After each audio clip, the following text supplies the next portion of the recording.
Alright, everybody. If you just start viewing, don't forget to click like on the video so the YouTube algorithm will be in love. Welcome to our next piece of this thing, boy.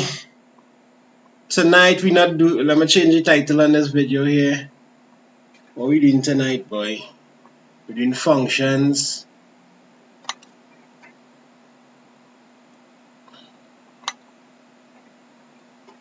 I'm not gonna intrude it here. Let me try here. Welcome to everybody. We'll call all the people Gianni, Aliyah, Renisha, Kwame, Zahira, Michelle, Lexian, Gianna, Asha, Sarafina,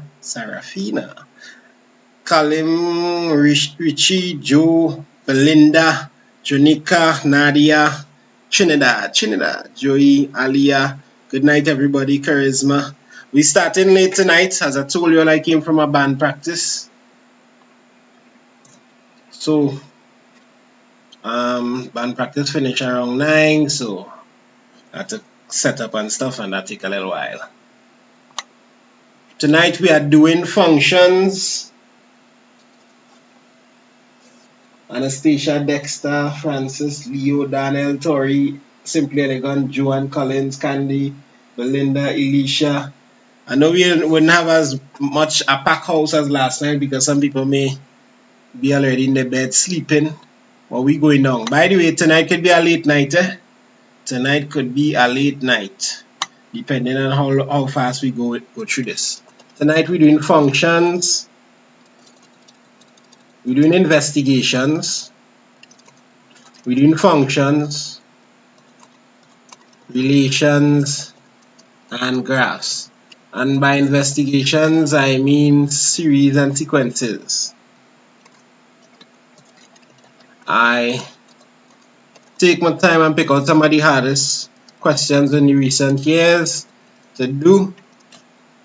So, nothing like some maths in the middle of the night.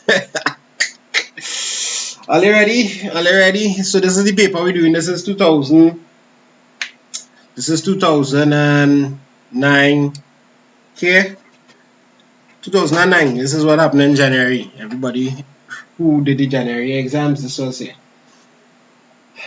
DV, shout out. You was here when you did CSEC and you're still here supporting. Bless up, bless up. All those who just in for the lime, welcome to Quicks Boss, Coco Mac, Rizal Khan, Antonio Paul. All those who here for the studying vibes and going down strong, blessings. We already have 95 people and we're going forward. A sequence of figures is made from joining polygons with sides of unit length. The first 3 figures in the sequence are shown below. So we got to draw the 4th one. Right, so we have to draw the 4th sequence. Well, let me see if I can do a little shortcut thing here to draw that 4th sequence, that 4th figure. The 4th figure in the sequence. The 4th figure in that sequence is going to look like, and they are doing a little ratchet scene here, boy. You'll have that, which is the from the 3rd figure. You'll have a triangle going like this up there. Maybe I could use a smaller. Maybe I can use an even smaller one. Going up there to a point, coming down here to the next point. This drawing don't need to be the best drawing in the world, simply because nobody marking mine. But you need to make sure and do your drawing alright, right? But don't waste time. I know people waste a lot of time on this. Here is supposed to be dotted though. That line there that I drew in red should be dotted. Dot, dot, dot, dot. So that's the 4th figure in the sequence there. How you find that looking? Best. Right. I have arrived. Shemaya, welcome. Well, if Shemaya here, what's his name? Genius. Genius is supposed to be in the chat. Genius, kid around. Alright, study the pattern of numbers in each of the row of the table below. Each row relates to one of these figures in the sequence of figures on page 23. Who set up that sentence there? Some rows have not been included in the table. Complete the rows number 1, 2, and 3. So complete some rows, so we need to find the pattern. So start to get some answers, people. We're completing the table. So this is part 1. Then you have to do part 2, and each part going for maths, and part 3. Complete that table there. I want to see some answers popping up. Let me know what you all think.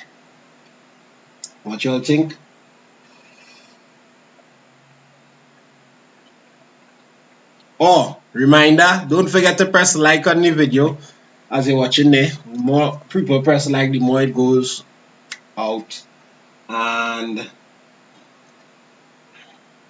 more people will get to view it, right? So we see that this number here matching up to that number there. So if we have 6 there, we should expect our next 6 to be here, right there. So that's 6 to begin with. This number is always 2. Yeah, so I've seen answers plus 2. And this number here is always 2 times that number. That's the pattern you notice. So you're always watching this number and trying to link patterns. You're always watching the number in this first column and trying to link the pattern. So I see in plus 2 times 6 is 12. We'll go here. Alright, and in the next spot, what do we expect? Oh, well, you're adding up this to get that. Add up this to get that. Add up this to get that. In other words, you're working on the perimeter, and you can actually see this taking place. 1 plus 2 plus 2. 2 plus 2 plus 4. 1 plus 2 plus 2. 2 plus 2 plus 4. So you're adding up the perimeter in a nice way there. It's the actual perimeter of the figure we're working out. So this next column here would just simply be 20. 6 plus 2 plus 12 is 20. Down here, we need to figure out what to do. So it's a kind of backward thing. We know there's a 2 here to begin first to begin it, because all the middle numbers are 2. All the middle numbers are 2. 2 coming straight down the line. Right? So that's 2 to begin with. And whatever number goes here will have to be twice the number that goes there. So what are some ideas you're thinking to be able to work it out? So I've seen people already answer there, 21 and 42. That's cool. That's cool. By the way, a little tip in this question, I advise working out this part here first, rushing the last part here first. So let me do this, because it will kind of give us a little guidance. This here is always n, this is 2, and this is always 2n. You understand why, right? Because if we have n there, the first number is the same, and the last number is twice the first number. So, and this here, we could just shorten it up. So we could just say 3n plus 2, shorten it up, just group it up. It's a kind of weird thing for them to put that there, because a little tricky, but we will just shorten it up and put that. Alright, so in other words, this is equal to 3n plus 2, and that's the reason you always do the last line here, the line with the n first. Try to do that line first, because when you do that line, yeah, Antonio, you're welcome. That's a very important tip. When you do that line, now you could come and work out other stuff very easy. You could find other stuff very easy. Remember, n here corresponds to that. So if I know that 3n now is 3n plus 2 is now equal to 65, I could just be like 3n is equal to 65, take away that 2, so that is 63. 3n is equal to 63, therefore n is equal to 63 divided by 3. Why I choke up in the corner there for why? And now I'm head blocking it again. Alright, alright. Bring that up a little bit there. So n is equal to 21. You understand? And that means I could put 21 there. And I know to put 21 there now, and I know to put 42 here. 2 times 21. See how easy it is? So this is like an easy one, and I pick out a hard one. I think the hard one was 2017 or something. So we're coming up to that later tonight. Remember, tonight we're in for a long night. I hope all your coffee, all your thing, all you ready to go down strong with this studying thing. Alright, so this is 21. This is 65. for the 65. So the big tip in this is to work out the ending and backward to fill out the middle. This one, the first setup is always easy. We talk enough about that, let's go on. Show that no figure can have a perimeter of 100 units. By the way, this come this year. This is the question from this year. Show that no figure can have a this was a little new. This concept here was a little new.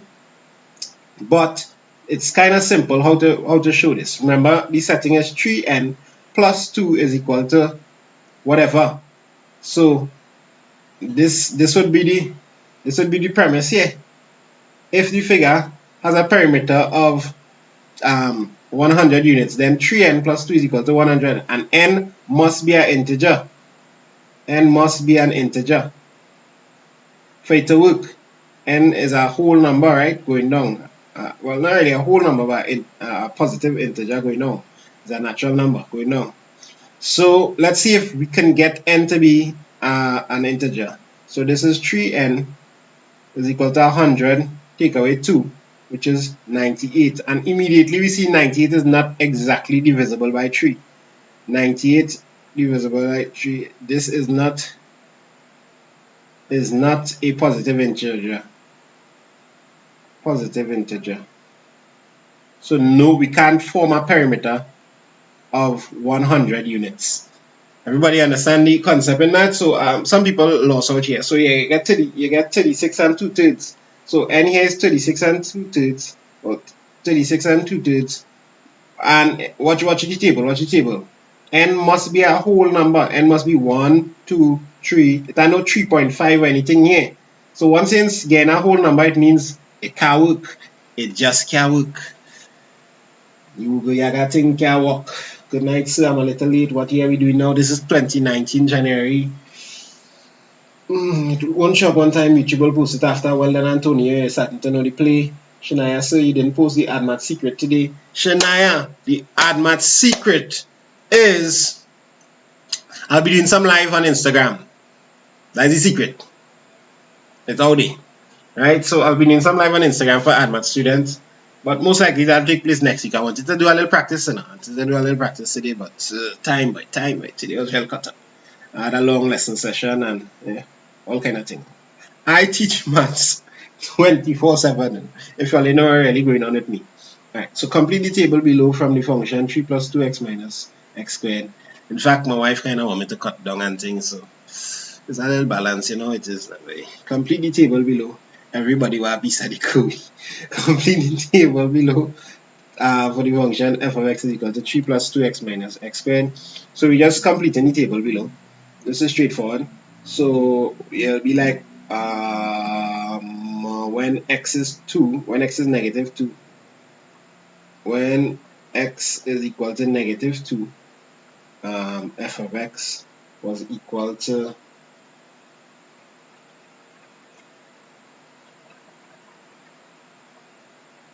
oh, y'all want me to do the AdMats on YouTube? The reason I want to do it on Instagram is my Instagram need a little for. Alright. I may do the AdMats on YouTube, but I'll have some stuff on Instagram, some like key stuff for AdMat students. We'll swing because I realize YouTube people could not be on social media and still watch YouTube, and that's a good thing. Sometimes you're on Instagram and you come on and if you come on to study on Instagram, that real dread environment to study in. That's like going in a lion's den to read a book or something. So the distraction is high on Instagram. I understand where you're coming from there. So we'll think about it. So you all get -5. People not sticking. People are not sticking out yet. So we have 3 plus 2 bar into what that is.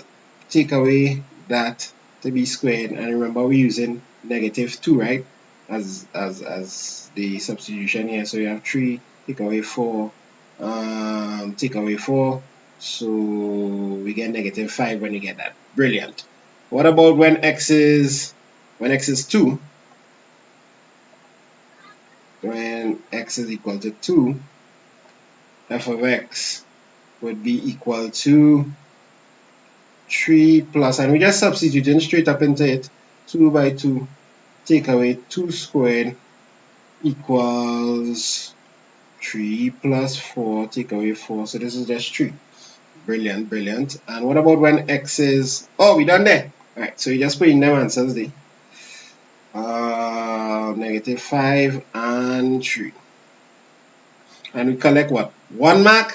All the else didn't see the marks there. Alright, 1 mark for that. Alright, but it wasn't much wicked. Guyana Gaming Network in the building. Complete the grid below to show all the points in the table on page 25.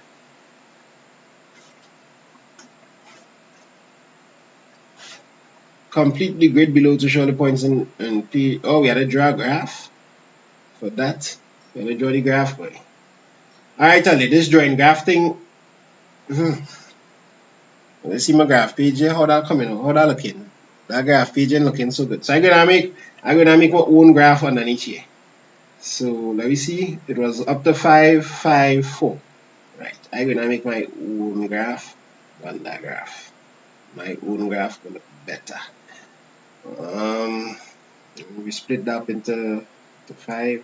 1, 2, 3, 4, 5.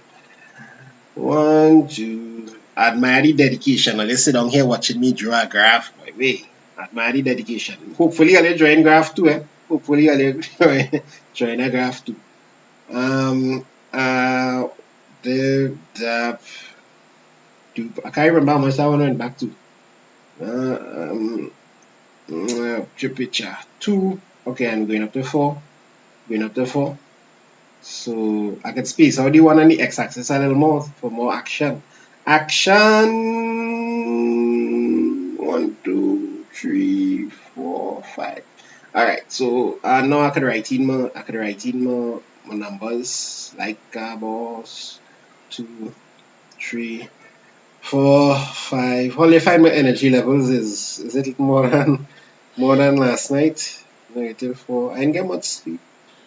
Over here, -1, -2. Then we have 1, 2. St. Vincent in the house, welcome. 3, 4, 5.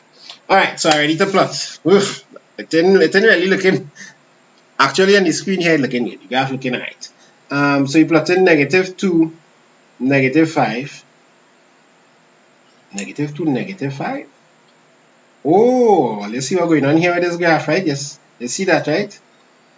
This is negative. It means the graph will look like this. Those kind of graphs don't usually come. Sorry, the graph will look like this. Those kind of graphs don't usually come. Those kind of graphs don't usually come. When it's have negative a is a maximum. So that kind of graph, that kind of quadratic graph don't usually pop out. So when you see this in your exam, you're supposed to say, yes, I love it. Bring thing that do come, man. Bring thing that do come. I love the fun. Alright, so -2, -5 mean we do not point somewhere down here. So pish pash. Then we do not point -1, 0. So it fly all the way up to 0 by -1 already because you know the graph is go. And then we have 0, 3. 0, 3. And then we have 1, 4. So that look like that is the maximum point there. 1, 4. That's the highest that graph will go. And then the rest of them went back down like this. Went back down like this. 4, -5, right? So, okay. Okay. Now for the moment of truth. Now to draw this graph, I will draw it in orange. Although the colors already show when it's live streaming because I'll try to just miss that point there. Earlier last time I drew the graph, first time, that looking good in my eyes, yes, that looking real good. So you just change that point there and ratchet up. Anyhow, you don't waste no time on this. Let's go on to the question. I don't need this slide. So using the graph on page 26, determine the coordinates of the maximum point. Well, I already remember that. I think it was 1, 4. I think it was 1, 4 we had get. The maximum point is up here. May I draw your attention up here to the maximum point? 1, 4. So the maximum point is 1, 4. Remember to keep. Yes, Coco Pebbles says he or she. I don't really know what that unisex name. I love plotting graphs. Me too, me too. Use a ruler. Yeah, use a ruler. Definitely use a ruler. Hey, all you see me doing this with my finger and thing here. Obviously, you're not going to just free up yourself and just draw any kind of thing. No, for this part here, you had to draw this. You had to draw that freehand and try and get a nice neat curve. You had to practice that flow, that parabola flow. You had to practice that. Alright. So, slow down. Oh, I'm going too fast. Anytime you don't understand anything, let me know which part you don't understand. Don't just tell me you don't understand, tell me which part you don't understand.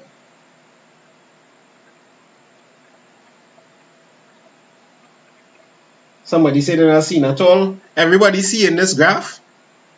To me, it's showing up. I'm using my phone here.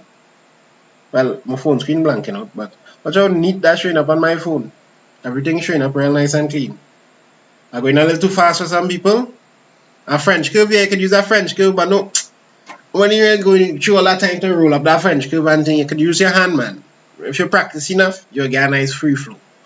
If you're real shaky, like if you're shaky for some reason or the other, you could buy a French curve and go through that. Oh, you'll need a little more time to work out the sum, but total's growing at a nice pace there. Yes, slow down, slow down. So, alright, we slow down. How did I get the maximum point? So, remember, a quadratic, so there's my scrap page here. Come off of my scrap page. Right, so remember a quadratic curve would either look like this or like this. A quadratic curve looks like this or like this. This one will have a maximum point, and this occurs when ax squared plus bx plus c. And this is when a is less than 0. Meaning, basically, a is negative.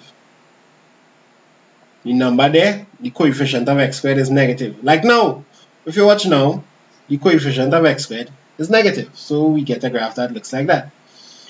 This one we have a minimum point. This is the one we usually get. This is when you have ax squared plus bx plus c, but the a here is greater than 0. A is positive, right? So an example of that would be like maybe 2x squared plus 10x minus 1. As an example of a curve that would look like that. So the minimum point, this is just some revision.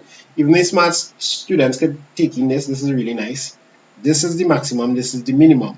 And there are all kind of different ways to find the maximum and minimum point. And you don't need to worry about completing the square and thing. We're going to do some of that tonight. And when you complete the square, there are ways you pull out the maximum point and the minimum point. So we're building up to that completing the square part. This is the night, people. This is the night. I should probably include completing the square in the title too, because everybody does want to know how to complete the square. I run out of characters in the title. I can't put them out characters. But we're doing completing the square too. So I'll put that in the description. And completing the square.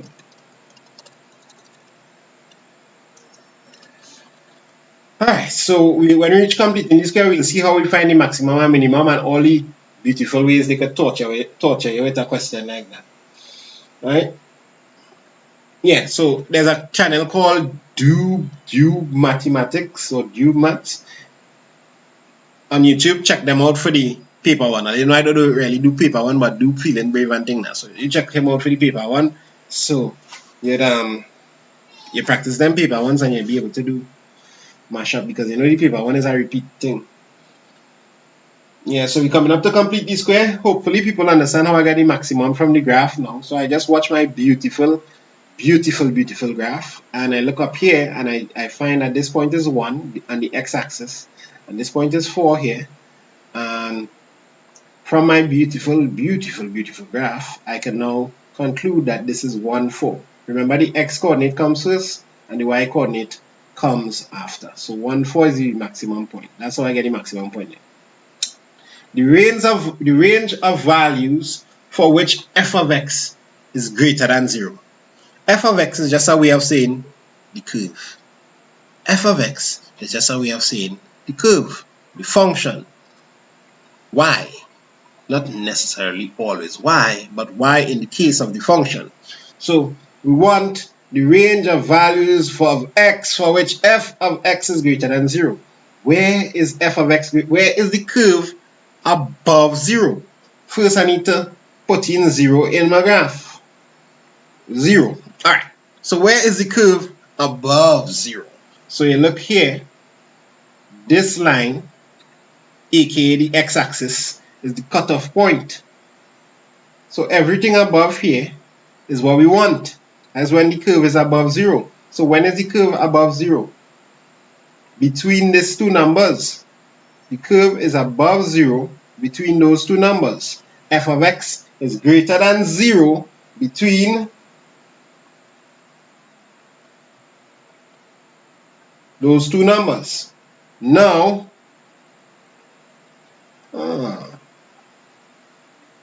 and pay attention to this sign here. See, some people hitting me some answers there. Maximum point before 1? No, the maximum point is 1, 4 because you have to call the x-axis first. You can't say 4, 1. You know where the point 4, 1 is? Over here. That is not the maximum point. That is not the curve. So, maximum point is 1, 4, people. Yeah, we had to use xy. So, that is why, Belinda. So, we have to remember x coordinate comes first. X coordinates come first. Now, we're looking at this part of the question here. When is the curve f of x greater than 0? The range of values of x. Well, as I said, it's between these two numbers here because the curve lying above the x-axis between -1 and 3. And what are you going to write here? What are you going to write here? Say x must be greater than -1. It must also be less than 3. And that's the root. Hold on. That's the domain. I don't know if that is what I want. I'm going back to the question just now, before they jump at me in the comments. The range of values of x. Yeah, that's exactly what I want.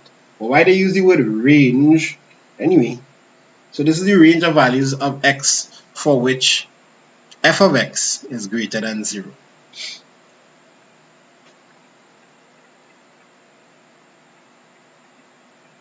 Yeah. Now you don't put -1, 3. You also don't put 0, 1, 2. Richie, I like how you're thinking.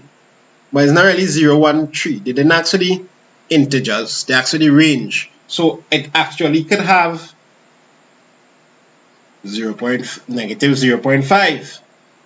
It could have real numbers inside here, any number, any fraction. So the way I write this is how you have to write it. The way how I write it here is how you have to write it. And those kind of stuff, you know. Alright, so this is how you have to write it here. It's important that you write it like this, so you could come here, include everybody now, nobody get a leave out. -1 is greater than x, but is also less than 3. Everybody catch that? Yeah, Lishon. Wow, we reached up to 182 people watching. Probably we should do the roll call. Let me all the Caribbean islands in the chat. Let's see. You could call your school as well, or if you're doing it private. Or Caribbean islands, we have seen some famous people inside the chat. Some people who always hear Elisha, Tango, Antonio Lopez. I see your name already. I see your Michelle, Belinda, Milk, St. Vincent, St. Lucia, Trinidad, Jamaica, Tobago, Trinidad, Jamaica, Tunapuna, Jamaica. I sound like a soca artist. St. Vincent, Five Rivers in the building too. Debia High School, Guyana, Grenada, Guyana, Jamaica, Guyana. Area volume is not a place. I from Trini, Holy Cross, TNT, Delmont Sec, Tobago, St. Lucia, Upper Level, Germany, Jamaica, Trinidad, private, Sandy Grande, I don't know, Barbados, Tobago, Shogunas North, Secondary, Venezuela. Okay. Swaha, Northgate College, a country. Tuna. Alright, that's enough. That's enough. Bethany, Bishops, Arima. Alright, we have enough. We have enough. We inside. We inside. Signal Hill, Palo Seco, Maya, and alright. We ready for the next question. Ready for the next question. Plenty people inside the building. The gradient of f of x at x is equal to 1. Well, when x is equal to 1, what's the gradient, people? Tell me the answer to this. X is equal to 1. Points to, when x is equal to 1, we're looking at this part here, which is the maximum point. What you know about the gradient at the maximum point? What you know about the gradient at the minimum point? 0, 0, 0, 0, 0. Well done. It's always 0. Because if I draw a line right there, a tangent to the maximum point on my beautiful graph, it's going to be a horizontal line. It's going to have a 0 gradient. If you differentiate, maths people, if you differentiate and at the minimum point is assume dy dx is equal to 0. So the gradient here is just 0. So I think this part of the paper was real easy. And that's why a lot of people say the January paper. Well, actually, not a lot of people said that. A certain person said that. But I find it was okay. So that's 0. Gradient is equal to 0. Okay. Next question. Mr. Thomas makes X bottles of juice and Y cakes each day. X stands for the number of bottles of juice he makes, and Y stands for the number of bottles of cake that he makes each day. To supply his customers, he makes at least 20 bottles of juice and no more than 15 cakes each day. Write 2 inequalities to represent this information. I had a little problem with how this question was phrased, but it's normal. This was the January paper. So give me the 2 inequalities here. So he must make at least 20 bottles of juice. So X must be greater than or equal to, when they say at least, he could make 20, but it just must be 20 or more now. He can't make 19. So it must be greater than or equal to 20. How fine the paper are they? On question 8 in the January paper. Montserrat, how you reach down so late? We done call it our countries long time. You know, right, Montserrat, but x is greater than or equal to 20 and y is less than or equal to 15. He can make no more than, so he can make 15, but not more than 15. So all those who said this got it correct. That's the 2 inequalities there. Well done, Shania. Well done. The gradient is an approximation, not the actual value. Well, yeah. Each day, Mr. Thomas uses 163 to make the bottle of juice. So he uses $163 to make the bottles of juice and cakes. The cost to make a bottle of juice is $3.50. So you're assuming that he's using at most 163. Can't cross 163. That's like his budget. I feel like so the question should write that. The cost to make a bottle of juice is $3.50, while the cost to make a cake is $5.25. Write an inequality to represent this information. So write an inequality for that, people. Whoa! People have answers out already.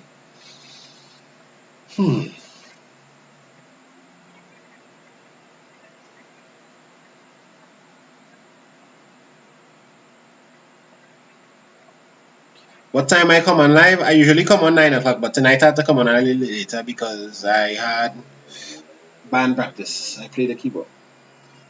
Do I have video on inequalities? Why, yes, I do. Check out linear programming. Linear programming inequalities is simple. It's just one thing, 2 rules you need to remember, right? Inequalities. But linear programming, check out that. Check out my videos on that. Okay, so people putting up the answer, so I could go ahead and write the answer here. It's actually the juice by 3.5 and the cake by 5.25. So 3.5 is not really equal to, because you want an inequality, so you can't use the equal sign, you use the greater than, plus 5.25 by y must be less than or equal to 165, or 63. That's his budget. Why people are 65? I feel at 65 in my mind too, boy. Like I just mentally cross then 65. By 63. 163. 163. Next. Show that on any given day it is not possible for Mr. Thomas to make 50 bottles of juice and 12 cakes. Show that it's not possible for him to make 50 bottles of juice and 12 cakes. But I need to show that he breaking some inequality. 50 bottles of juice, so he good here in a breaking that inequality. 12 cakes, so he good there in a breaking that inequality. It means he breaking this inequality. So you need to actually work out 50 bottles of juice and 12 cakes. So it'll be 50 times and 12 times, and yeah, you get that 50 times 3.5, 12 times 5.25, because you're multiplying how much each of them costs. You get the two answers there, you add it up, and most likely they're going and bust the man budget. They're going and cross the man budget day. 50 times 3.5 is 175. Wait, now that done cross the budget there already. That done cross the budget there already.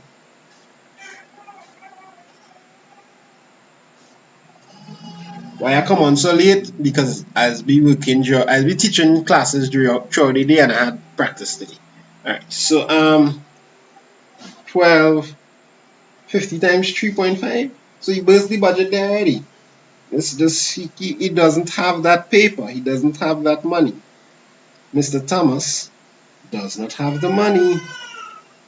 Plus 175,238.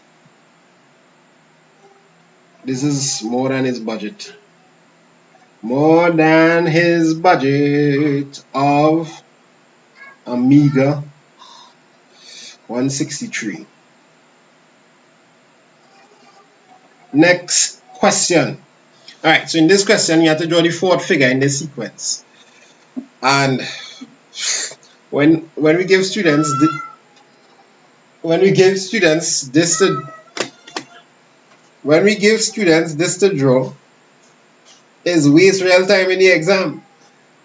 So this is a warning to you all. When they give you all a figure to draw, don't waste all your time trying to draw the best figure. Right? It's not the best figure thing here. It's not the best figure thing. They just want to draw it properly to an extent. Right? They just want how much branches and thing. Obviously, I go in and cheat and copy this and just add on more to it. You know? That is what I can do. So figure 4. Let me draw figure 4. Figure 4 is gonna look something like, come on iPad, do it for curving. So there's not figure 3 no more, because we're going to hack this. This is figure 4. Boop, back. So you want to make sure and put your little dots. I tell all the people we use real time drawing this. Yeah, so, and then, well, you know what you have to do.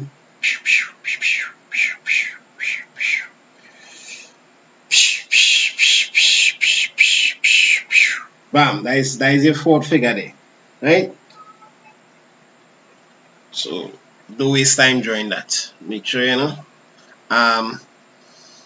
Like if you have an extra paper, a technique you could do is do a kind of trace thing quick. And I think I did that, a kind of trace thing, because we had paper back then. You trace it and then you just transfer it, you make little dots at the key points. So you just you end up with the initial drawing quickly, and you just extend that quickly. So a kind of copy and trace thing, right? And you can ask them for spare paper if you want to try that. Yeah, but practice at home so you know what I'm talking about. And it save your time in lining up your drawing. When you drawing like this, this drawing don't really have a structure. So it's best to like just get the initial drawing good. Again, I'll lay some good tips here. There's some good tips, so you could use that. Okay, what are they asking me here? Same thing to finish all this. Right. This question is this one? Yeah, I think this question was a scene. So I'll start to give me some things with this question. Remember, you're looking at this and trying to get patterns, trying to get the pattern. What is really happening here? What is it that's really happening here? You notice in this one they had no n. So you can rush down to, remember the tip is if you see an n here, do that one first so you'll be able to figure it out. There's no n in this one.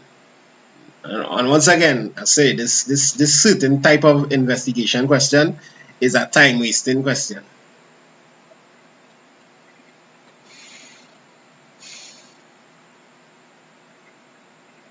N plus 4. So what number going here, boy? Now we start to talk about this now. Well, these numbers just follow in that order 1, 2, 3, 4. But this number went from 1 to 3 to 7. And this went from 3 to 7. So I see this 3 and 7 here. So this went to 15. So like I could guess that this is 15. Or I could watch my diagram and let me check it. What are we looking at? The number of nuts. Number of nuts. So we had to come here now. 1, 2, 3, 4, 5, 6, 7, 8, 9, 10, 11, 12, 13, 14, 15. 15 nuts. So yes, this is correct. And the number of strings. So what we're not happening here, we could go and count the strings. So let me count it, but I'll start to give hints on the pattern. By the way, this is one of the hardest kind of investigation question.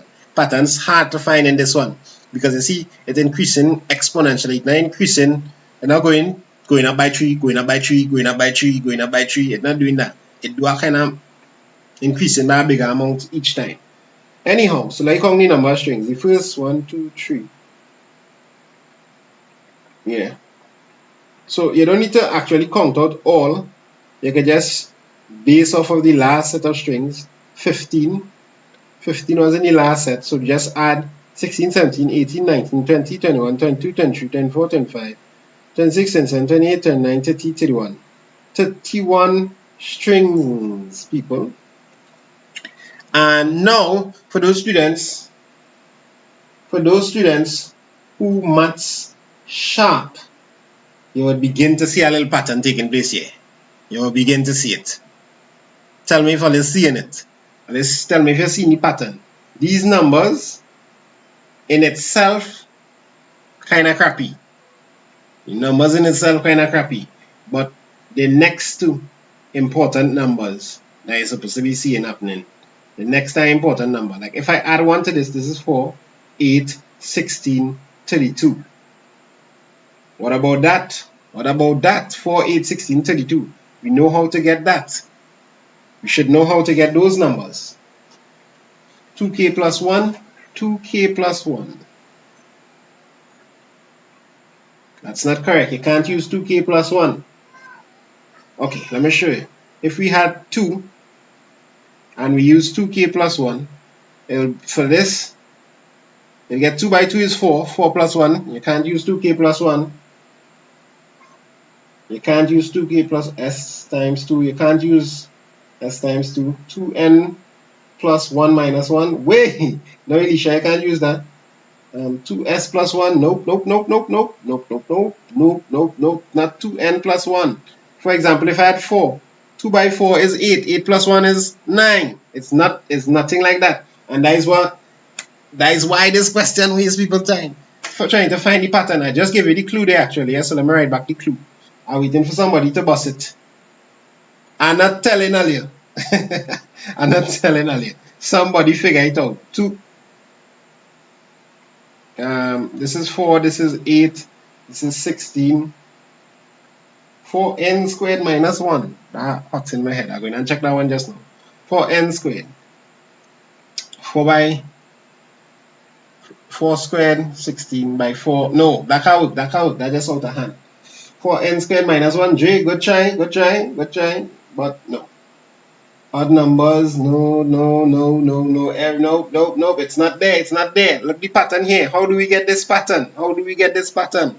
This is the 2, 4, 8, 16, 32, 64, 128, 256 pattern. You're always doing that. In fact, I have a game that I used to real play back in the days called 1028 or 2046, where I just keep making numbers.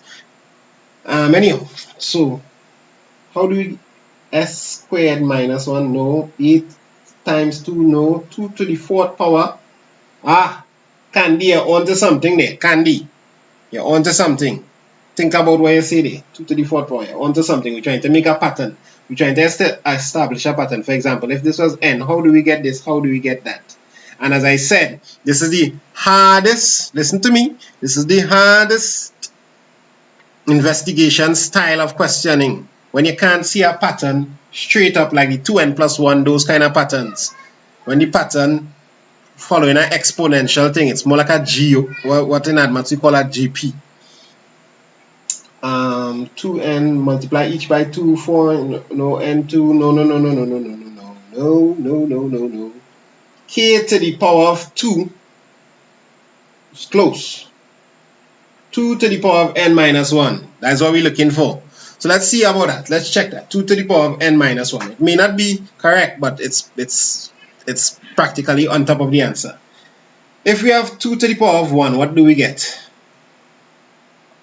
2 to the power of 1 is 2. 2 to the power of 2 is 2 squared. That's 4. 2 to the power of 3 is 2 by 2 by 2. That's 8. So it's not really 2 to the power of 1. We really want 2 to the power of 1 plus 1. 2 to the power of 1 plus 1 is 2 squared, which is 4. Aha! That's what we want.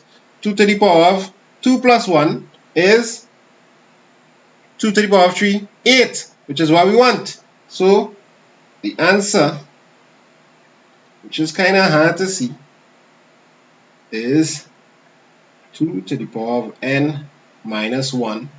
But we need to take back the 1 to land back down on there.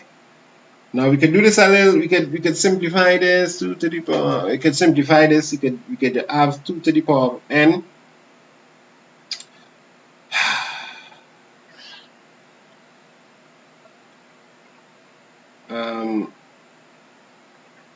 over 2 take away 1, and that's not 2 to the power of 2 to the power of n, yeah, so 2 to the power of n plus 1. We could also call it 2 to the power of n plus 1. Yeah, so take away 1, take away 1. Oh, take away 1 here. 2 to the power of n, take away 1 to get this, right? To get a number. Alright, yeah, so you understand what happening there? 2 to the power of n, take away 1 to get that number. 2 to the power of n plus 1 to get this number. Because you just want to jump ahead. Shania, you are saying that all the time. Let me see. Go up, go up, go up. K2 plus, no, I don't see that there. K2 plus 1, I'm not seeing that. What the K about? The best way to tackle this question is to realize that it's increasing. Okay. The increasing here is 2. The increasing here is 4. The increasing here is 8. And that's the clue. You always try to stand back, people are about to drop the bomb in this question. You always try to see how much it's increasing by. If you look at the first question we do, which was an easy one, this was increasing by a constant 3, which is what we are accustomed to. That means you need to multiply this by 3. Remember it was 3n, look it down here, 3n, and we just add on 2 to it. You add on, you just fix whatever. You always add on some number here to fix it up now. So it's 3 by n, 3 by 1 is 3, so we know you have to add on 2 to fix it up. 3 by 2 is 6, and you add on 2 and you get 8. So that's the clue there. You're always looking to see how much it increased by. The problem with this question that we're doing now, the problem with this question here is that it's not increasing by a constant. It's increasing by 2, 4, 8. So you know you're dealing with some kind of power. And this is the clue to find out which power you're dealing with. So you'll put 2 here because you're seeing that you're dealing with the exponent of 2 there. So hopefully y'all could figure out that. I think I did a video on this, and let me just check and I'll tell you if I do a video on this. I do a video on so many things. People, you just search the name of the topic and search my name. Sequences. So let's search that. Sequences. And Google now is just recommend. Yeah. I do one. A quick solution for January 2018 sequence, which is an easy sequences. Easy sequence question. But I think I did a next one in that same video. And then I have a whole star series. You see this? Oh God, let me make the screen bigger now, man. I'll feel let's joke out here. I have videos, man, videos. Right, I have a filter on, so that kind of messing up my screen when I'm showing it here. But this whole playlist on investigation and sequences, just search my name, Cohen Springer Investigation and Sequences, and I explain all of this that I'm explaining now in a nice way, and you can watch it back. Because when I in live, sometimes I don't get to express myself like how I want to. So in the recording, I get to really bring it out. Anyhow, so yeah, this question can totally come for y'all in May. So if it come now, you should be ready for it. The trick is to watch how much it increasing by. So if you saw like it increasing by 3, then it go on to 9, then it went to then it went to 6, then it went to 12. Well, you know what's going on. You're aiming at a 3. You're aiming at a 3 to the power of something. Right? So since you see it increasing this way, 2, 4, 8, you know, you're aiming at a 2 to the power of something. Alright, hopefully you get some clarity there. I think there's one more question like this in about 15 years of past papers. One more question similar to this kind of exponential increasing. And you all will have to check that out. So let's move on. Okay. You need to finish up here and here. Well, this gets simple now. You add 1 to it. Yeah, simply elegant. Watch the video. I did this exact question and I talked about the same thing. You add 1 to this, you get 256. Because remember, you had to take away 1 now. So you had to add back the 1, you get 256. And then you try to figure out which power. That is 2 to the power of something, maybe 2 to the power 8, 2. And I hope you know how to put powers. 2 to the power of, let me say, 8. 2 to the power of 8 is 256. Right? So 8 going there. You understand? 2 to the power of 8 take away 1. And this had to be half of 256 take away 1. Half of 256 take away 1. That's 128. And take away 1, you get 127. Now you can do this. This will be 2 to the power of 10. Sorry. I think I make a mistake here. Let me just make sure. 2 to the power. I know this is 127. 2 to the power of 4.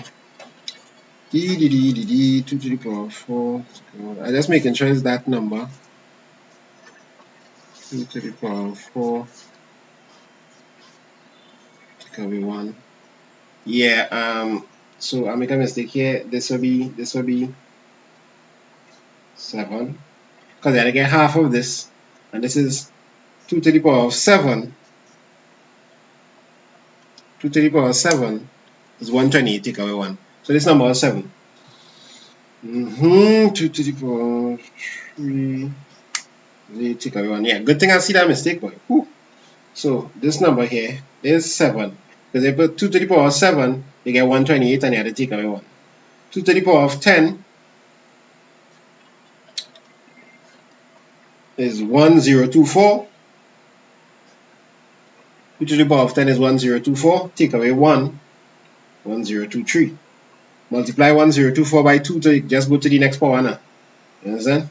So that's 2056. Oh, No. 1024 times 2. 2048. And that's the name of the game that I used to play. But it's not 8 people in there. You had to put 7. Alright, so any questions? Any questions on this? Everybody good? This is the hardest investigation question. I went looking for this question because all the rest are investigation questions. So most students find it alrightish. Just waste time drawing. And I remember sometimes if time is a thing that is run out of, don't waste time drawing. So how I get 127? Why I seen comments there or no comments here?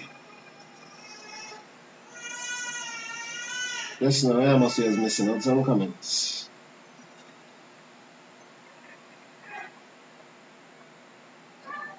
Can you repeat part 2? Yeah, I can repeat part 2.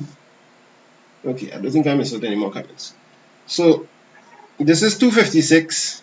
Remember, I need to add 1 because that's what we're saying here. Remember, we add 1 to this to get the 4, we add 1 to this to get the 8, we add 1 to get the 16. That's how we see the pattern with the 2. So you add 1 to this and you get the 256. When you get 256 now, divide by 2 to get this. And then take away 1. It's like a take off a power of 2. You take off a power of 2. You understand? 32 divided by 2 is 16. 16 take away 1 is that. 16 divided by 2 is 8. 8 take away 1 is 7. Right? You need to be comfortable with indices, powers, and stuff like that to be able to do this question. You get it? Hopefully you get it. I'll get 2047 again. Alright, so this is 2. You can either do it 2 ways. You can say 2 to the power of n plus 1 take away 1. So which is really 2 to the power of 11, and then you take away 1. 2 to the power of 11 take away 1. Put that in your calculator. 2 to the power of 11 take away 1 is 2047. Or you can think of it like this. 2 to the power of 10 take away 1 is 1024, take away 1 is 1023. And you multiply the 1024 by 2 to come up to here, you will get 2048, and you take away 1, you get 2047. Yeah, indices, yeah, indices game had to be up. Okay, let you go forward. Before we end up here 4 o'clock and we still doing maths. Alright, the functions f of x and g of x are defined as f of x is equal to 2x minus 7 and g of x is equal to. So you need to find f inverse and g inverse. Go ahead.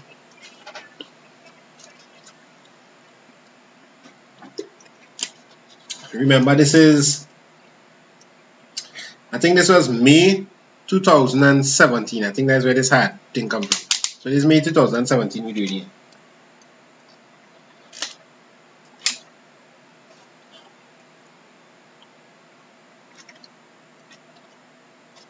So you want to find f inverse. F of x is 2x minus 7 and you find an f inverse.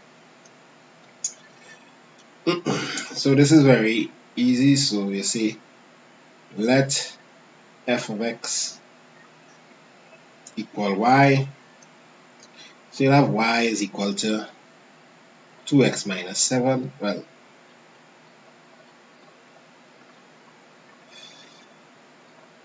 y is equal to 2x minus 7. Then you say interchanging variables.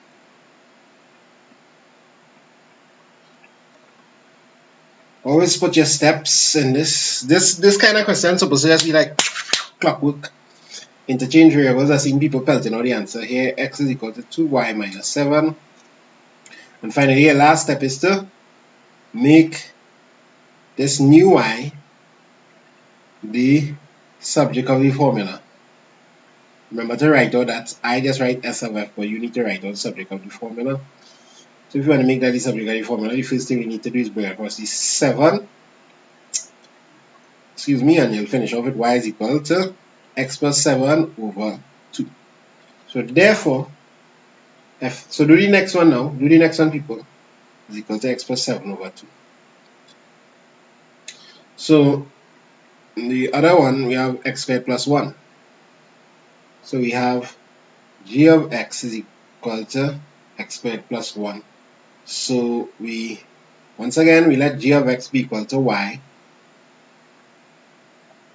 And we write it back with y is equal to this x squared plus 1.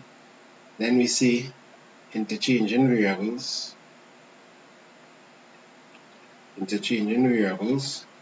So we have x here and we have y squared here plus 1. Then you make y the subject of the formula. Make y, the subject of the formula. See, everybody have the correct answer there. Y squared would be equal to x, take away 1. I brought across the 1 now. So therefore y is equal to the square root of x, take away 1.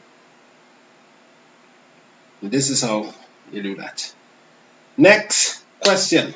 Yeah, that was easy. That's some fun. That's some food there. Fg of x. To find fg of x. Now remember what f of x was? F of x was 2x minus 7. F of x was 2x minus 7. And g of x. If somebody dislike the video, don't worry about them thing now. Right? Don't worry me. X squared plus 1. Some people just dislike because they just dislike math something. No hard feelings. X squared plus 1. G of x is equal to x squared plus 1. So now you need to find fg of x. Oh, but you make sure like the video though. You keep them likes coming in. Boom. Alright, so fgx. Find fgx. 2x squared minus 5. 2x squared minus 5. That's what I get. Well, fg of x, and when you have this, it means put this function inside the f. That's what that means. G of x must now go and live inside the f. The one that's closer needs to go and live in, right? So this function needs to go into that function. So fg of x is going to be equal to, I write back f of x, 2x minus 7. But instead of putting x, g of x is coming to live inside that x there. Anywhere I see x, I need to put g of x. So minus 7. So this is going to be x squared plus 1 inside here. And now I simplify. So this is going to be 2x squared plus 2 take away 7. This is going to be 2x squared take away 5. Alright, so we got that. Next step. Fg inverse of x. Well, this is kind of easy because we already found fg of x. Now, if you go and try and find fg inverse and you go back through all of this, you ain't thinking straight. Because fg inverse, remember we already found fg of x. Fg of x turned out to be 2x squared take away 5. 2x squared take away 5. So 2x squared take away 5. And now we need to find fg of this. So you need to let fg of x be equal to y. You need to go ahead and do the whole thing. So I'll try and erase me out of this. Let fg x be equal to y.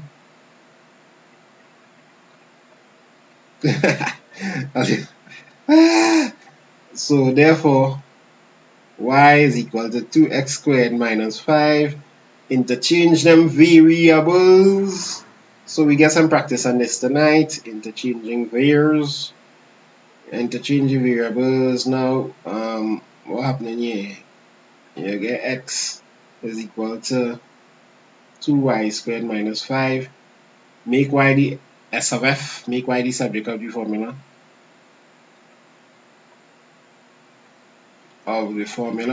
Watch out my handwriting and like it gets getting worse and worse and worse and worse. Make y the subject of the formula. Wait, looking real terrible. Make y the subject of the formula. This means you're gonna bring across the 5 now. And the 2 are doing it in a 1, right? Y squared. So I brought across this 5, it turned positive, and I bring across the 2, it turned to divide. And so in the end, you will get fg inverse of x is equal to x, well done people, well done, 2, and the square root of all of that. The square root of the whole of that, right? Make sure your square root sign cover everybody like an umbrella. Hella. Next up, show that f, oh geez, and ages. Show that fg inverse of 5 is equal to g inverse f inverse of 5. The good thing about this, I remember this question. The good thing about this question is food. It's just a little looking, but it's simple, right? And you can just keep up the thing. But imagine if you had to draw that diagram and then you had to do this, the time wasting, the time would I be seen in this exam.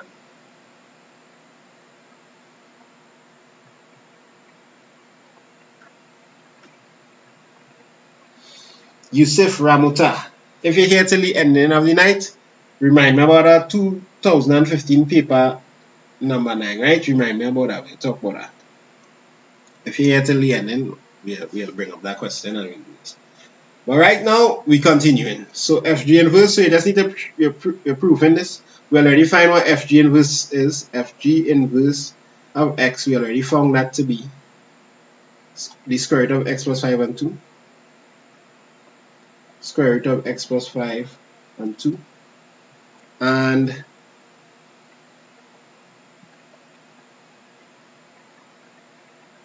let's now just take it off of Bluetooth here to try and save some battery. And g inverse f inverse of 5, this means find f inverse, then find g inverse of that. So f inverse of 5, f inverse, let's write down what f inverse of x was and what g inverse of x was.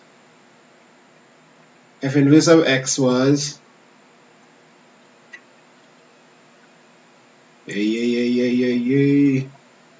f inverse of x was x plus 7 and 2, and the other one was square root of x minus 1. So this one is x plus 7 and 2, and this is the square root of x squared minus 1. So the first thing you want to do is the one that's closer to the number, so you find f inverse of 5. So f inverse of 5 is actually 5 plus 7 and 2, which is 12 and 2, which is 6. And g inverse of 6, because remember this needs to come into that now. G inverse of 6 would be the square root of 6 squared minus 1, which would be equal to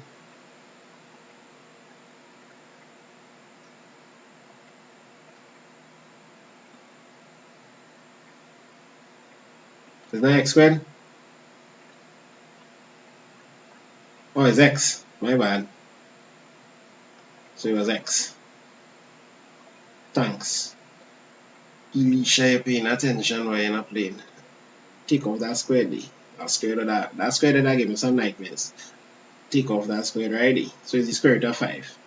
Yeah, because I was now starting to watch that question looking kind of fishy.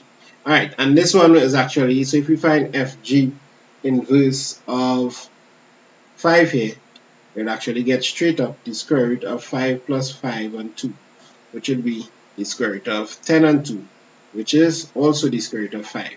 Now, you don't really go and simplify this. Once you get square root of 5 on both sides, it means that you show the answer. You don't need to write 2.2 or anything like that. You show that both of them is the same thing. You can write QED, which means it's proven, right? Let's move on. A speed time graph. Oh, sorry, a distance time graph. Hey, let me move this AdMath secret thing here now. So y'all can see the graph clearly. So look at that graph, admire it. The distance time graph below shows the 3-stage journey of a car.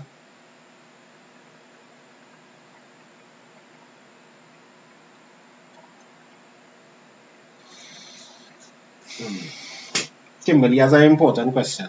Okay, Kimberly, the floor is yours. Can we get that important question, please?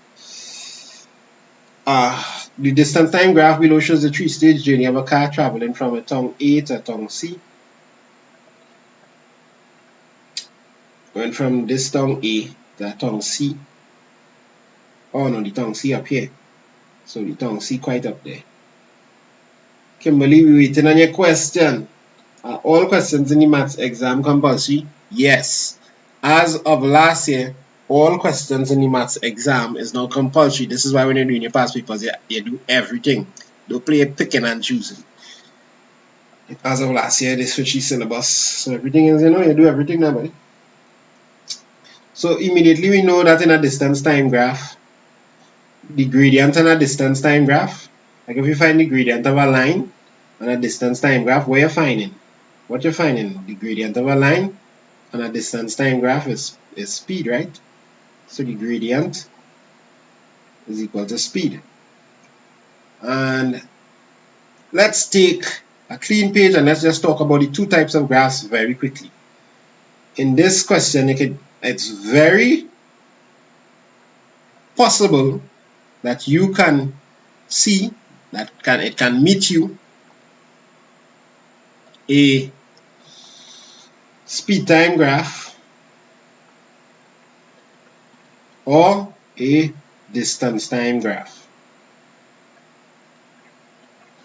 Alright, so speed, time, distance, time. Now the speed is usually measured in units like kilometers per hour or meters per second. Time, we usually have the time measured in hours or seconds. The distance will either be in kilometers or meters. That's what they usually bring. And the time, once again, is usually in seconds or hours or seconds, right? Depending on what they have. But there's some key points that you need to remember from distance time graphs and from speed time graphs. Maths people, this will help as well. Physics people, this will help as well. In a speed time graph, the speed time graph is the one that you should really do a lot of questions on, because that you could get more out of it now. You could ask you more evil stuff out of a speed time graph. The distance time graph looks simple, but don't underestimate it either, because some other weird stuff could come in the distance time graph. But the speed time graph is real challenging. Most of the times when they give you a speed time graph, the graph will go, the car accelerate up to a certain speed, it kept a constant speed, then it decelerate. Most of the times when they give you a distance time graph, it's some car that went to a tongue and then it go to a next tongue and then it stop riding. That's most of the time. I just like sell out all the questions here, right? Most of the time is something like that. Now what you should know in a speed time graph is, one, the gradient on a speed time graph is acceleration, is a unit called acceleration. Especially advanced people should know this. And more importantly, something the more will ask you in mini-me blocking there, boy. Mini-me, come up here and watch the people up here. So watch them, just watch them. Alright, so what they will ask you in this, the gradient, the next thing is the area underneath the graph. The next big thing in this, area under the graph is equal to distance. I don't mark CSEC papers, but I have quite a few friends who do. So I have, but if I mark CSEC papers, I feel it will be a conflict of interest with what I'm doing on YouTube. People will be, so I could mark CSEC papers that I don't. Or do I offer questions for CXC or anything like that? I don't do that. This video going to be up tomorrow. Yes, like somebody had to go and sleep. Yes, this video going to be up tomorrow.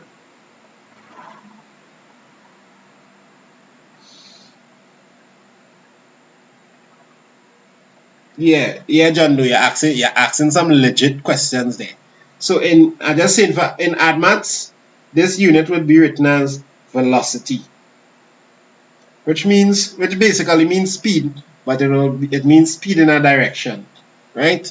So, and then that's how you'd be able to find acceleration and stuff.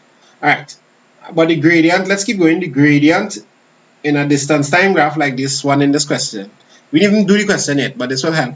The gradient is equal to speed. or velocity as the case may be. But in maths, we use the term speed. You all don't need to worry about velocity.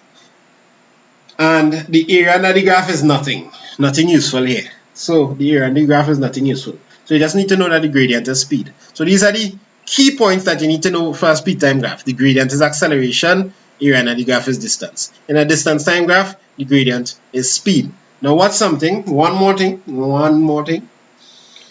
If the gradient is looking like this, like if the graph is doing this and is a speed time graph. Now we say it's a speed time graph. Speed time. Car went up. Do you know what this means when you see the line is flatlining like this? It doesn't mean the car is at rest. It means the car is maintaining a constant speed. If the car is doing like this, it means the car is accelerating. The car is increasing speed. It's going up. If the car is doing like this, the car is dropping speed. If the car is here, it means the car is now has zero speed. The car is at rest. When it's down here, it's at rest. The car is down here, it's at rest. The car is not moving. What about a distance time graph?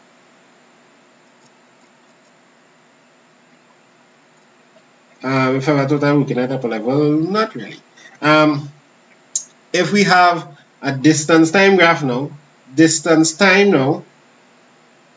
remember I told you this normally goes to that tongue and then goes to the next tongue.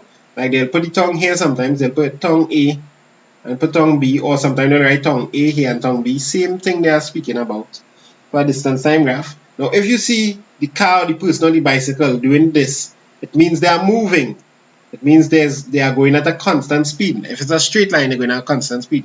If you see they do this now, remember it's a distance time graph. Last time we was talking about a speed time. This is a distance time. If you see it does this, they stop moving, they write their tongue A.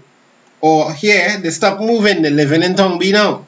If they're doing this, it's increase, they're going at a constant speed. If you see by chance that they do this, it means they are going at a constant speed in the next direction. They are heading back to tongue A, or they are heading back to tongue 0, or wherever it is they start off. So that's about it. That's everything in speed time graph and distance time graph in a nutshell there. Let's look at the question. State the time of the day at which the car arrived at tongue C. So if we go back here now, this is tongue C. What time of the day did the car arrive at tongue C? So we need to look down here and see that the time would be, and pretend that that line was straight that I draw there. Oh yeah. Very good on here, boy. There's 8:30. We're at 8:30 AM. Well done. 8:30. Everybody get that. Let's look at the next question. So this is 8:30 AM. These are one mark. These are primer. Don't forget to put AM and loss any marks. Calculate the total time in minutes for which the car stopped during the journey. In a distance time graph, if it's horizontal, it means the car is not moving, it stops. So let's see how long he was doing that stopping vibes. He was stopping here and he was stopping here. I did this question today with a student. I wonder if she in the live. You look at this portion here, and you look at this portion here. What you need to realize that each block here stands for 15 minutes, because you have 6 o'clock to 7 o'clock. So that's 6:15, 6:30, 6:45, 7. So if each block stands for 15 minutes and you have 3 blocks showing that he stopped, it's 3 by 15, 45 minutes. Well done. Well done, people out here. Correct. So this is 3 times 15 equal 45 minutes.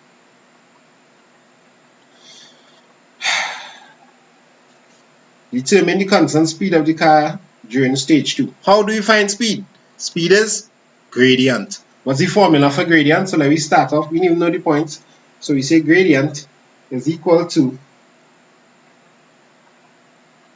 y2 minus y1 over x2 minus x1. So we're ready for them now. Let me go and find out what y2 and y1 knows. What stage are we looking at? Stage 2. So let's find stage 2. This is stage 2 here. Stage 2. So you just need to take 2 points on stage 2, and obviously we take the furthest points away from each other. This point and this point. That point and that point, the first point here represents the point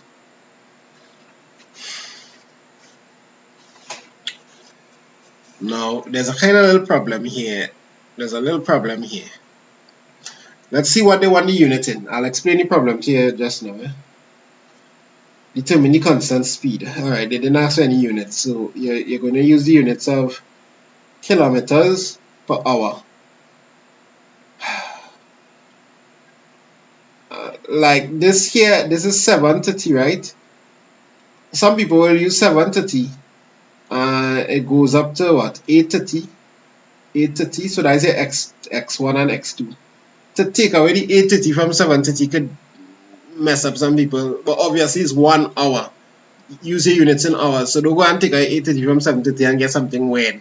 I'm saying this because I see people do this little primary school thing, taking away time where it have hours and minutes, and you put the wrong thing, right?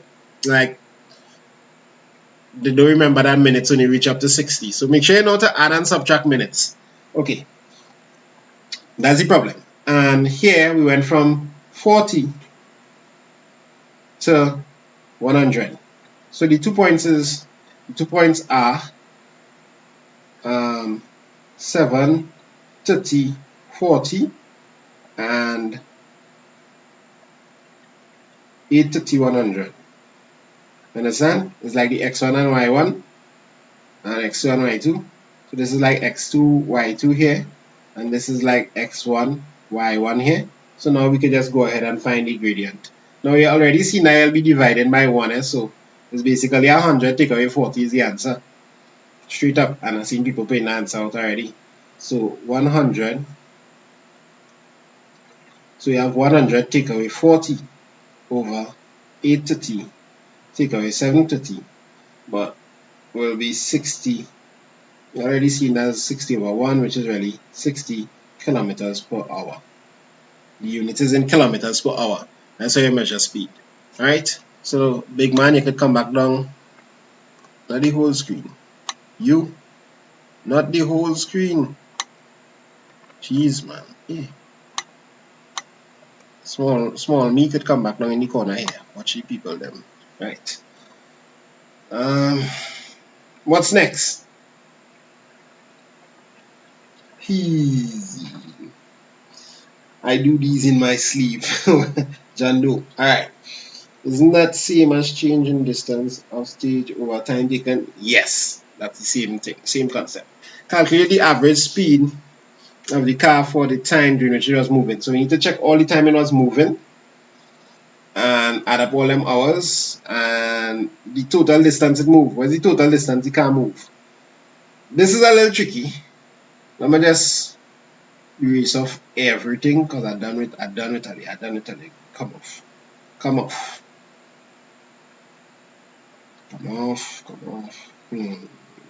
Nice with diagram. Okay, back again. So we want the total.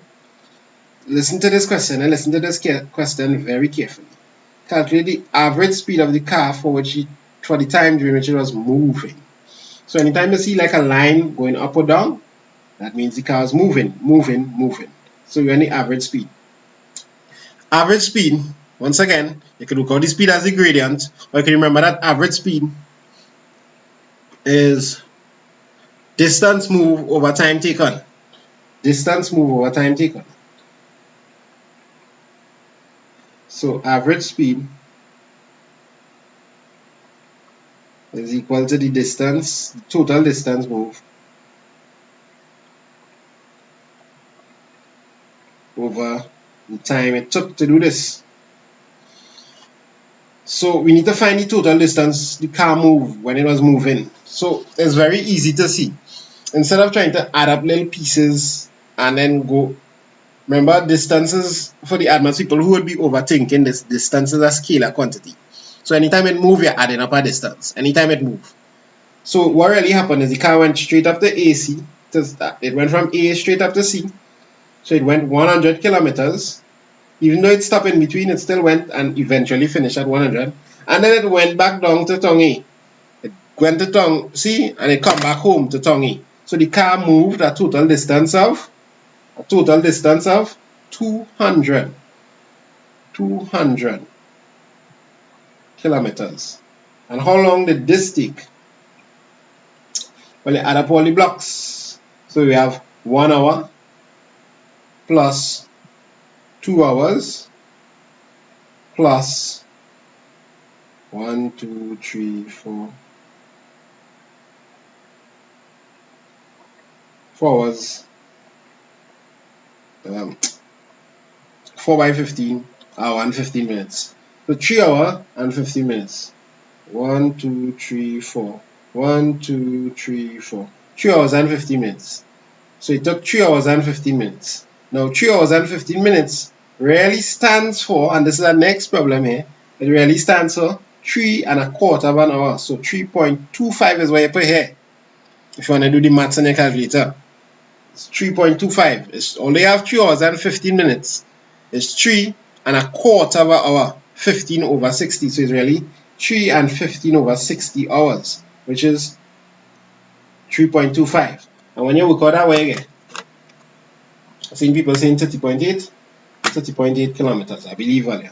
30.8 kilometers per hour.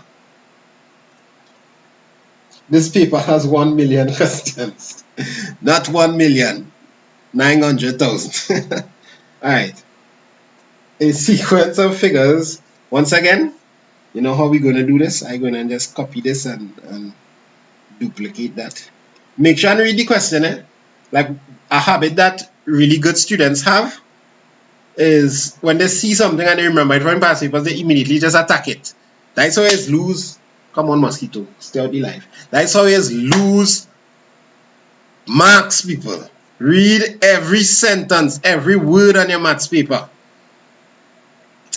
So, just because you know how to do something, don't just rush the question one time. Read it, make sure you understand completely what they're asking you. Even though you feel like, okay, I know what they're going to ask me, read it out. Sometimes it's a little hidden things involved and you really take it in fully.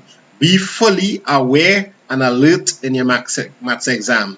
Especially speaking to those who feel like they're going to get a 1 because they might end up getting a 1 and get a B in a profile when you know you could get all A's because it wasn't fully alert and you lost a mark on something that you could have gotten correct. You just make a mistake or you just lapse in your memory. Alright. A word to the wise is sufficient, as they say.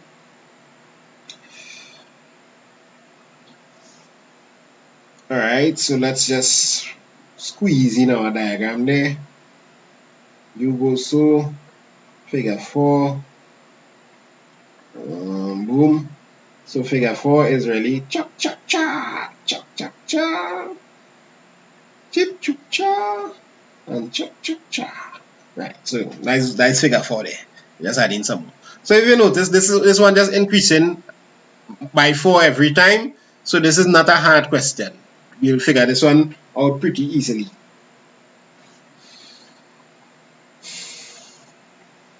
John Doe say if you can't do this, give up. John Doe, stop showing off out here. Right. So let's get those answers popping out. Let's get these answers popping. Pop those answers, people. So they're just straight up asking for answers here. Pop all those answers. So yeah, immediately what I tell her is the clue. Watch how much it's going up by. And what I tell her to do this one first. So 4, it's going up by 4. So it means you're multiplying n by 4. Already we could see that. There's a straight multiplication by 4. 4n. And now we just need to figure out what to add or take away to fix them up. So we have to take away 3. Because 4 by 2 is 8, take away 3. It's 5. 4 by 3 is 12, take away 3 is 9. So you understand? So it means it's 4n, take away 3. And that's how you figure it out. I hope that touched somebody in their heart and soul and they were able to do that in the exam. But remember, those who just came, we did the hard investigation question earlier. So you'll have to watch that back, right? And in this one, once again, you're watching how it bubbling. What happening here? Well, how it going up? It's going up by 8. It's going up by 8. So it means you have to multiply by 8. You're multiplying 8n. And what we have to do? What we have to take away? 8 by 1 is 8. Take away 4. 8 by 2 is 16. Take away 4. Get the 12. Understand? And so now we get that. So we taking away 4 in this one. So we finish the bottom row first. You crunch up the bottom row, and then you just mash up the rest of the question coming up. Just mash up the rest. And I see people just throwing out answers here. Everybody seem to have this down lock. Right? So you use this 30 by 4, take away 3. 30 by 4, 120, take away 3, 117. 30 by 8, take away 3. So you should get 237.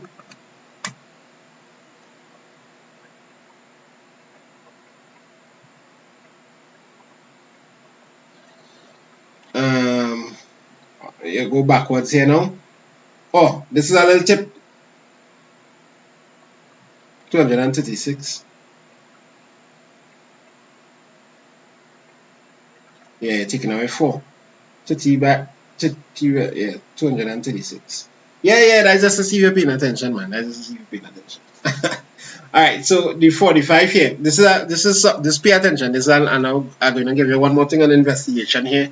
I think we'll close up investigation studying for us.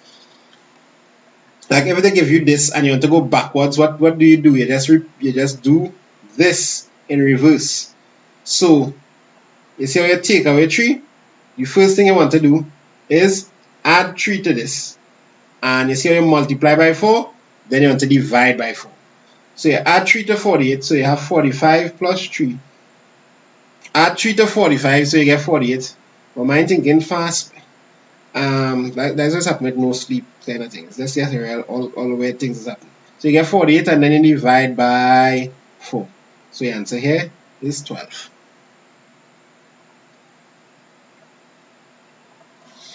Now that you know this is 12, you could find this easily.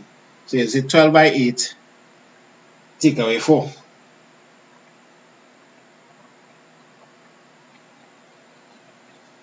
92. Of course, we know there's 3 live in here.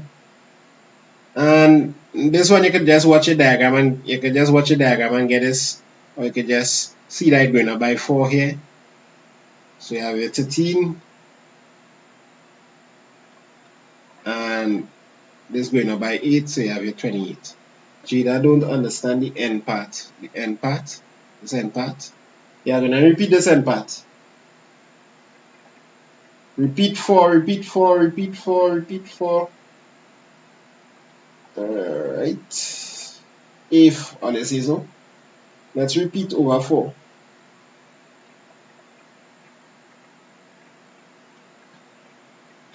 I'm gonna repeat over 4. Those of you who didn't catch it the first time, or those of you who catch it the first time, listen up. Let it cement in your brain. For this question, the first thing that you want to do is watch how much it's going up by. So this is going up by 4 all the time, and 99% of the question is going to go up by a constant amount. Even if you split, sometimes they'll split up this into 3 numbers. Like they'll have a number here, by a number there, by a number there, whatever. But some one of the number will be going up by a constant amount, and you want to watch how much it's going up by. The number that's going up by a constant amount, like if you find that it's going up by 4, you need to multiply the n by 4. Guaranteed. You have to multiply the n by 4. So this is going to be 4n. And all you need to do is find out what number to add or take away to make the answer work. Hear what I mean? 4 by 1 is 4. To make this become 1, I'll need to take away 3. That's how I know it's 4n, take away 3. 2 by 4 is 8. Take away 3, I get the 5. 3 by 4 is 12. Take away 3, I get the 9. So therefore, I figured out this. And as I said, the first part of the question to do is the bottom part with the n's or the m or whatever it is they give you, or p or k. This part, the part that you're figuring out the formula, that's the first part of the question that you want to do. But when you figure out that, you can figure out everybody. If Chavi is sleeping, I really doubt. Chavi is be up very late. Once I up, he up. So I said the video and to send him to sleep. So he don't work or anything, and he live street, and he just be up playing with planets and Lego and them kind of thing. He live street. So hopefully people catching that. Coordinate geometry coming soon. We did some coordinate geometry already. We just do some coordinate geometry actually, and gradient and stuff. That's some coordinate geometry ideas. The perpendicular bisector question. There's one thing in coordinate geometry I want to look at, but we'll see if that come out. We'll see if that come out, people. Next question. How you feeling, boy? That is how much we had to go still. Not much, not much. We nearly finished. We nearly finished. What's the time? 11:32. So I feel we might finish maybe about 12:30, maybe even 1. We in for the long haul. We pushing, we pushing. The table below. This live finishing maybe about 12:31, right?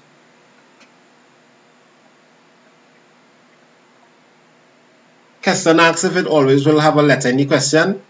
I would say like about 80% of the time, the last row is going to be a letter, and they want you to figure out some stuff. If I have any videos on AP and GP for AdMaths, search my name Cohen Springer, AP and GP. I feel I did 1 or 2 small little videos on that. Please do a live on circle theorem and matrices. We are going to do a live on circle theorem and matrices. Matrices. Oh, by the way, tomorrow I'll be coming on live a little late as well. I'll be coming on about 10, so let's just brace a little for that. But I see in here we still have 170 people online, and a lot of Jamaicans too, because they have the benefit of being an hour behind us. So when we see in 11:33, let's still see in 10:33, right? Right, express y in terms of x and a constant k. People done doing the question. I studying to talk and them studying to work. I love it. Let's go through what you always do in these questions. You're always going to get one that you'll have to work out and find k. So you use the known 2 values. You use the known 2 values. Use the known 2 values and find k. 3 and 2, we're going to use that to find k. Hey, come back. Alright, so how do you use that to find k, you may say? Well, they have y is inversely proportional to x. That is, y is inversely proportional to x. If it was directly proportional, I'd write x like this. So inversely proportional to x means that. And if I write an equation, k will come here and x will come there. So now I need to take this beautiful equation and substitute values, known values, into the equation and find out what k is. K is 6, right? K is 6. So y is equal to k over x equal to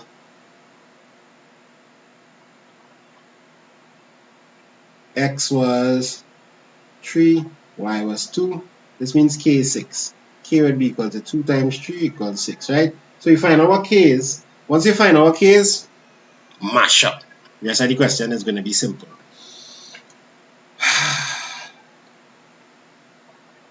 Pause to catch my breath. Alright, so once you find out what k is, y is equal to, instead of putting k now, put 6 over x. And in this one, if y is 1.2, 1.2 is equal to 6 over x.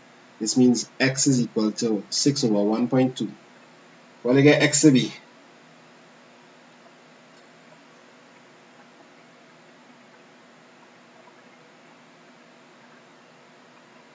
Five.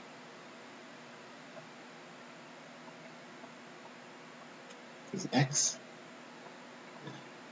Oh, so when we substitute in here, I can write this as a, because it's a are trying to find the end of the a is equal to 6 divided by 1.2, so we get 5.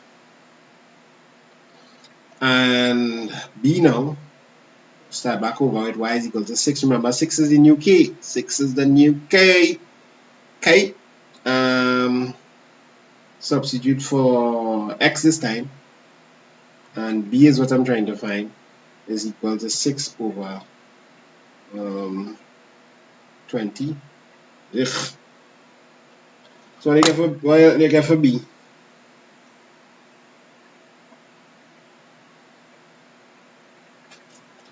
0.3.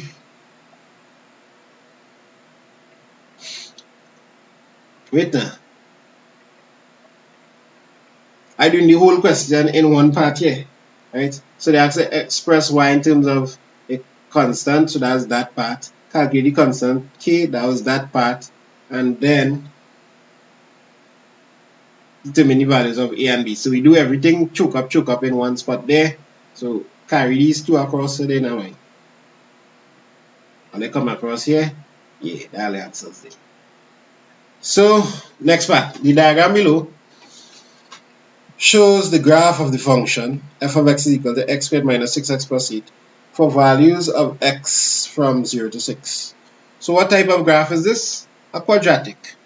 Notice there's a minimum point here. You could almost bet your bottom dollar they're going to ask you about the minimum point and that kind of thing, or they might ask you about the roots, or they might ask you to draw a next line or cut in it and thing.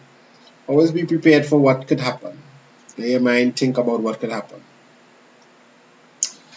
Use the graph to solve the equation x squared minus 6x plus 8 is equal to 0. Where is this graph equal to 0? They also call this the roots, or the values of the x values of the x-intercept. That's where it cuts the x-axis. So you're using the graph, you're not solving it via no other method. So that is 2 and 5 from the graph, and you indicate it on the graph somewhere or the other. Cuts x-axis at x equal 2 and x equal 5. So we're saying 2 and 5, 2 and 4.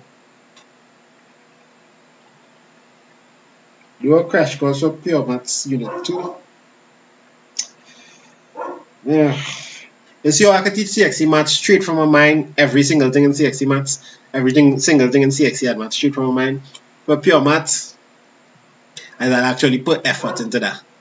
It's not as much straight up fun.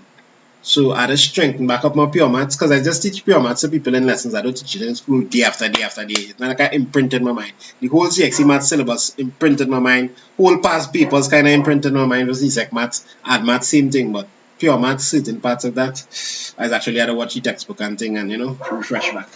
Alright, so so I won't do a crash course for pure maths. I'll do a crash course for add maths.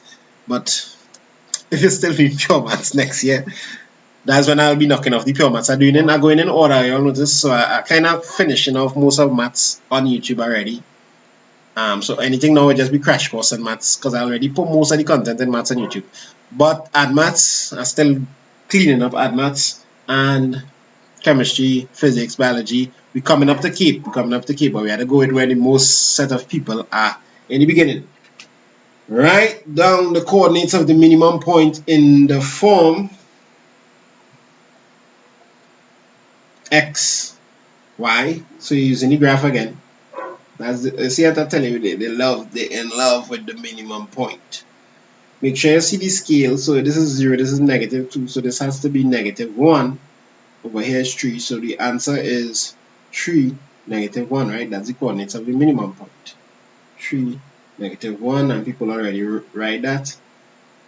Okay, this is the last question that we're doing actually, and then we take in requests, and I just may teach some certain things that anything you all have problems with the coordinate geometry, there's somebody was pointing out some hard question or something, we'll do that. So this here is the last question we're doing, but this is a long question. This is something called linear programming. And I went back into the annals, I blow off the past paper like dust it off, and flip through and pull out one of the dreadest linear programming question. Right? So look at this question, take out your book and make sure you have your little graph paper and your ruler and thing, and start to speed down this question. See if you can do this question. 2006 May. The owner of a parking lot wishes to park X vans and Y cars for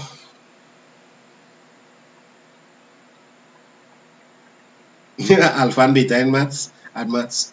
When we do the add maths crash course, man, we doing it. We do something on that maths. Don't worry yourself. We do something on that maths.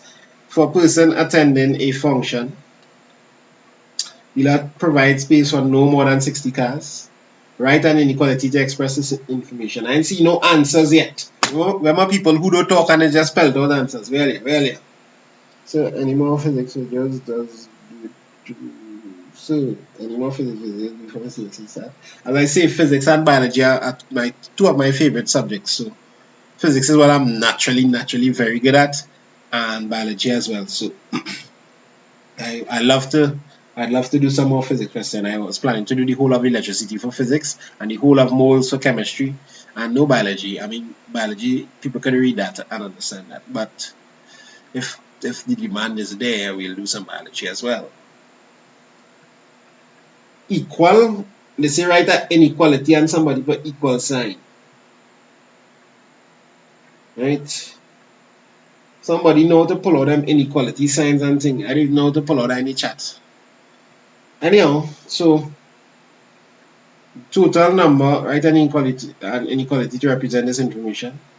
The lot provides parking space for no more than 60 vehicles, which means x plus y, which is all the vehicles, must be less than or equal to 60.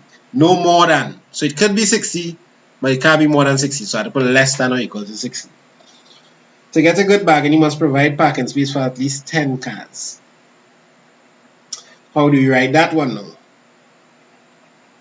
At least 10 cars. So at least 10 cars is cars, remember it's vans and cars you're talking about. So at least 10 cars, so y must be greater than or equal to 10. So must have at least 10 cars in the yard, man. Must have at least 10 cars in the yard. Outer yard. You must provide parking space for at least 10 cars. So 149 people still online, going up to 12 o'clock. And tonight, wow. I am amazed. I'm truly amazed. Y is greater than or equal to 10. And the number of cars parked must be fewer than or equal to. Fewer than or equal to, I've seen some things coming up here that are looking a little fishy. Fewer than or equal to twice the number of vans parked. The number of cars there in the yard must be equal to, remember cars is y, must be equal to or fewer than twice the number of vans in the yard. So y must be equal to or less than twice the number of x. 2007 9, please, the other part has me confused. 2007 part 9. I thought I do the whole of that question. I feel like I do the whole of that question. This mosquito, boy. Since Tuesday, this Monday, this mosquito. Right. You bring back your friends. So yeah. So we ready for the next part of the question. Alright, and inequality. So I didn't do the whole of 2007 part 9. Really? That's this.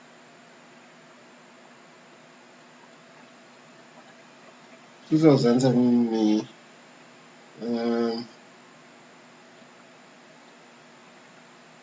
think that was this paper. 8. Oh, no, I didn't do 9. I'm not going into 9. I'm not going into that question. I'm not going into that question. I'm sticking on functions. So if you're talking about the geometry and trigonometry part, hang tight. We have tomorrow, and then some other day I'll do a live. I feel it might have to be Sunday night. I'll do a live. But I'll let you know tomorrow when the next live will be, because Saturday I may have something to do and I'll just be dead if I try. I'll just be like dead here. Dead. I call, I see a cough in here doing the live. If I try to do it Saturday and I have something to do Saturday. So we'll see. We'll see. Write an inequality to represent this information. What information? Oh, we do this one. This from above. This from above. Samuel, so what you telling me, boy? If you're feeling that urge to watch our next video, go and watch our next video, boy. Go and watch our next video. When you get 2 in maths or you're 3 in maths or you feel maths, don't tell me that. Using a scale of 2 centimeters to represent 10 fans, I'll draw next graph. So I'll have to bear with me here. So you'll get to see how we think and how to draw this graph. And 2 centimeters represent 10 cars. On the y-axis, draw the graphs of the line associated above. The first thing you should know is when you're drawing this graph, and a mistake that people do, is they start like this in the middle of the paper.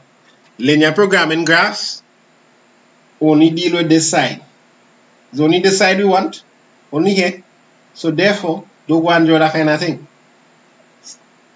Start your thing here and here. You understand what I'm saying? Just make sure it's straight. Just try to your finger thing will be a little rough. Bear with me. So that's what you need. You don't need no graph in the middle of the graph paper there. You don't have no negative sides. Everything is just in the positive in the first quadrant.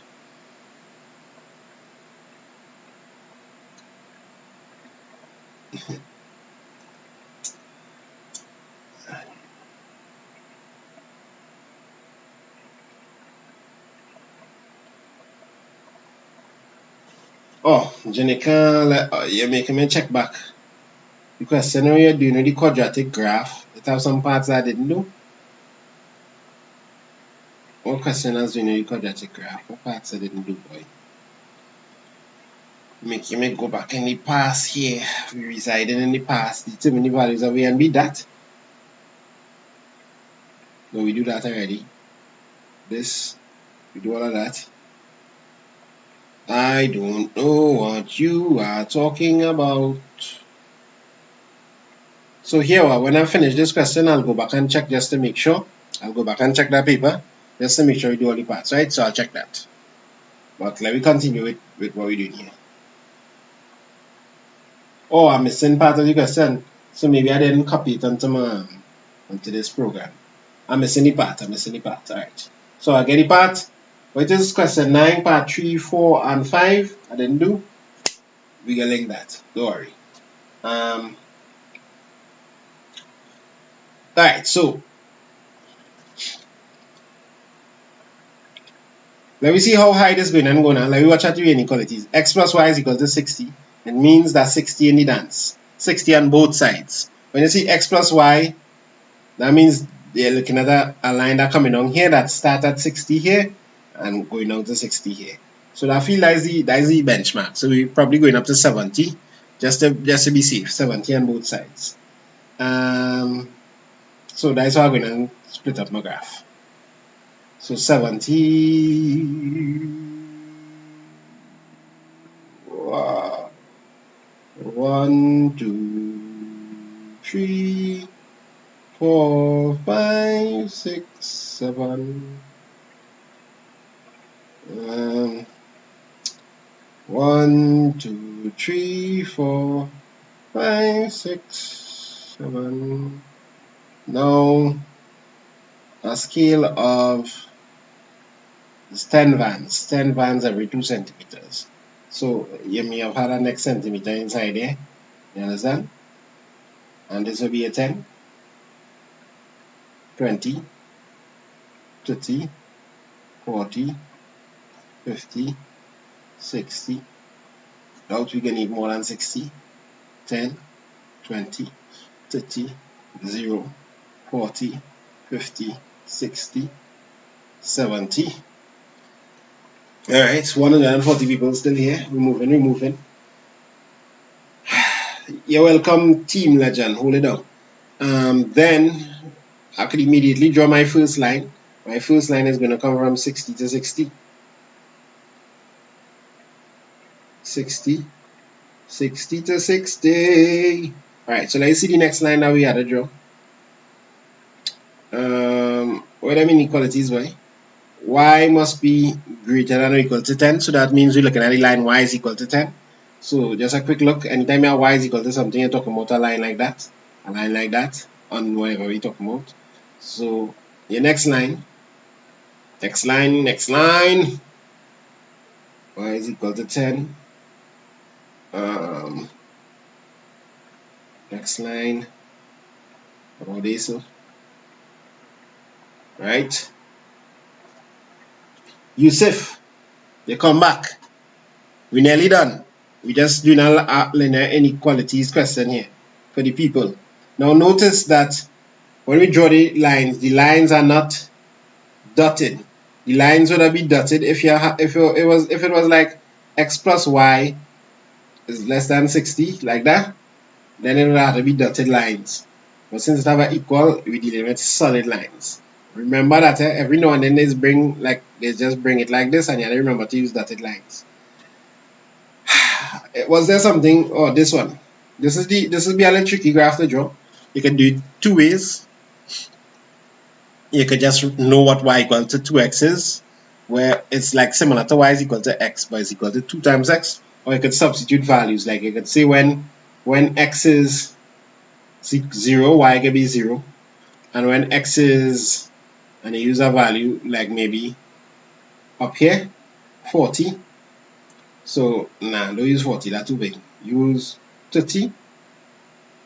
So, when x is 30, y is going to be 2 by 30, which is 60. So, you know 2 points on the line, 0, 0, and 30, 60. So, it means that line going through here, but it's also going through 30, 60, somewhere up there, right? Up there. Now, it's important to know the line y equal to x is a line that's go like this, straight across where it's touching, where it's going 10, 10, 20, 20, 30, 30, 40, 40. That's the line y equal to x. So the line y equal to 2x is a line that's a little bigger, slightly bigger. So that's the line that we want.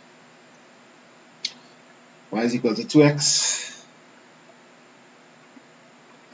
Charlies, you never do this in your life? Last year people were begging me to do a tutorial on this. So you know me, for the people, I did a tutorial on this. And the tutorial, legit. You study that tutorial in again. Alright.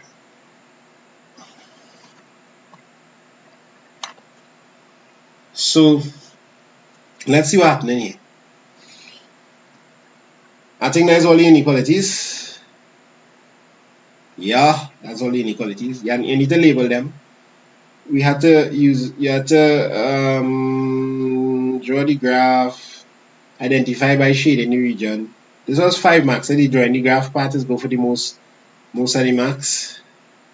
So I need to draw the graph. So I label them lines now. This was the line y is equal to 10, and I put an equal sign here now. This is the line y is equal to 2x, and this is the line x plus y. I don't want to write today. That's where I'm going to do more shading and thing.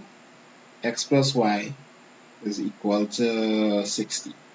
So you label your graph, then you shade where everybody is. So watch this. The region where is less than for this is here. So this is the region that's settling the orange line. The orange line is being satisfied by that, or everything there. What about the green line now? The green line, he's being satisfied by everything here. Because he had to be under. Y must be less than 2, so he had to be under. And what about the purple line? The purple line say more than.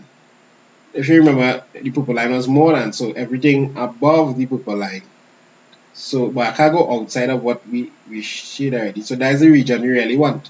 The region we really want is that. So let's just shade the region that we want alone.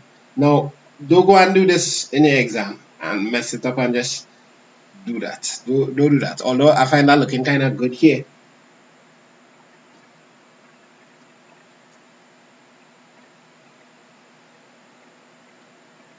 Yes, I saving the live after.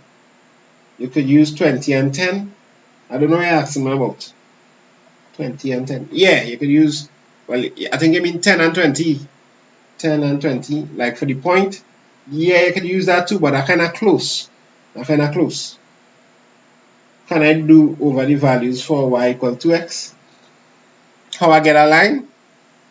I substitute values when x is equal to 0, y is equal to 0 into the equation now. So 2 by 0 is 0. So I found the y value when x is equal to 0, and I found the y value when x is equal to 30.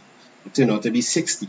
So then I plot the points here, 0, 0, and 30, 60 was up here. I plot those points, and now I have my my line there. So this is the shaded region that they want. But the best way to shade the region is to actually use your ruler and hatch it. It's simpler, it's neater, it's cleaner. So you're hatching it like that.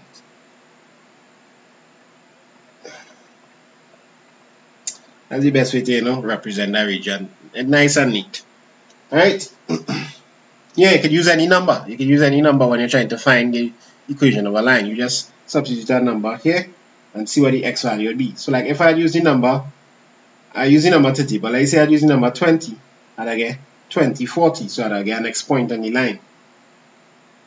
Alright, let's see what else in the question we want to do. So we shade the region, the parking fee, so we're going to work out some profit and loss kind of thing here now. And this is the next part of the. Obviously, you wouldn't choose a dumb number. You don't go and choose 1.25 and that kind of thing. You're choosing a number that makes sense. The parking fee for a van is $6 and for a car is $5. $6, $5. Oh, so he's starting to deal with how much money he get when people come in. Hey, come back down, come back down. Come back down in your spot there, big man. Nice. So the parking fee for a van is $6 and for a car is $5. Write an expression in x and y for the total fees charged for parking x vans and y cars. Well, the total fees, and our expression means you don't need to put an equal sign, would be 6x, because the van represents the x, plus 5y. The cars were y. I hope so. Yeah, x was vans and cars was y. So that is it. You collect your mark there. Using your graph, write down the coordinates of the vertices of the shaded region. And this is what you always do in linear programming to work out like the maximum profit or the maximum amount of money earned or the minimum amount of money earned or minimum cost incurred or whatever. You look at the vertices, meaning the points, these points here on your shaded region. If your shaded region was down here, I just look at this, this, this, and this, but it's not down there. If your shaded region was across here, you look at this point, this point, this point, and this point. That will be a vertices. But it's not across there. The shaded region is in the middle. So we look at the points and write down the vertices. And my graph not drawn to scale, so you think it'll be the best. But I'm getting 0.510. So this will be useless in getting the maximum amount of money earned because it's so low now. It's one of these two. It's one of these two going to be the answer. This one looking like what? 2040? I'll put 2040. I don't know. Yeah, Elisha, well done. And I put in 5010. Remember, graph not drawn in a graph paper, so it could be kind of off. So what you're going to do is take these points now, the vertex points. That's the whole point of linear programming. And when you watch a tutorial on linear programming, you'll get a little recap on that. You take the points now and plug it into this and see which one gives you the highest value. So it is 6x plus 5. When we use this point, that I highlight in purple there, when we use that point, 6x plus 5y, That's what it was? Yeah. When we use that point.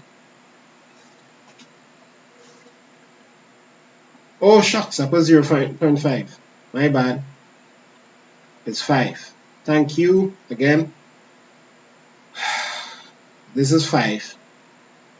Because this is 5 here. That was a bona fide mistake. So yeah, you need to watch out for those kind of things, right? So this was 5, this was 15.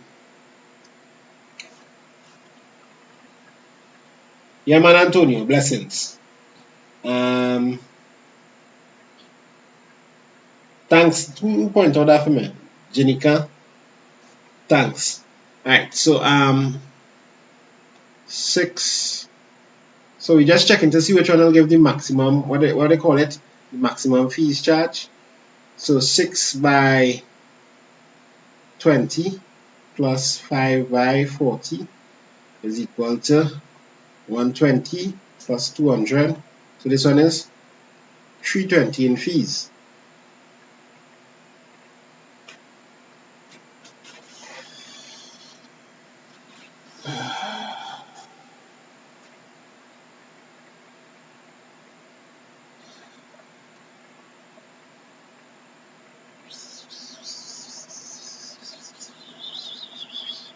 Yeah. We check the next one now. Let's check the next set of value. 6x plus 5y. So we're checking this point now. So it'll be 6 by 50 plus 5 by 10. So this would be equal to 300 plus 50. So this one is $350. So here we can see that the maximum value comes from here. So the maximum charge incurred, they just ask for the maximum charge will be 350. Now, sometimes they might ask, what is the number of vans and number of cars that will make the maximum fee? So if they ask for that, you'll say X must be equal to 50 and Y must be equal to 10 for that to happen. Number of cars must be equal to 50 and number of vans must be equal to 10, whatever it was. What was X? What was X? X was vans. So the number of vans is 50 and the number of cars is 10. And that's it for all the work prepared here. We did some linear programming. We did a little bit of coordinate geometry ideas when we talk about the speed time graphs, distance time graph. We didn't do any completing the square, and that is the part that I think she's talking about. So we're going to do completing the square now. And that's what I really wanted to do tonight, the number one thing. Completing the square. We did a lot of investigation and series. I think we cover the whole concept of investigation and series. We definitely going to do completing the square right now. And I think that question, remind me what question it was. We have 114 people still up. That's amazing. I think it was January 2017, she was saying. January 2017. Question 9. January 2017, question 9. Why didn't you come here, my friend? That part and this part.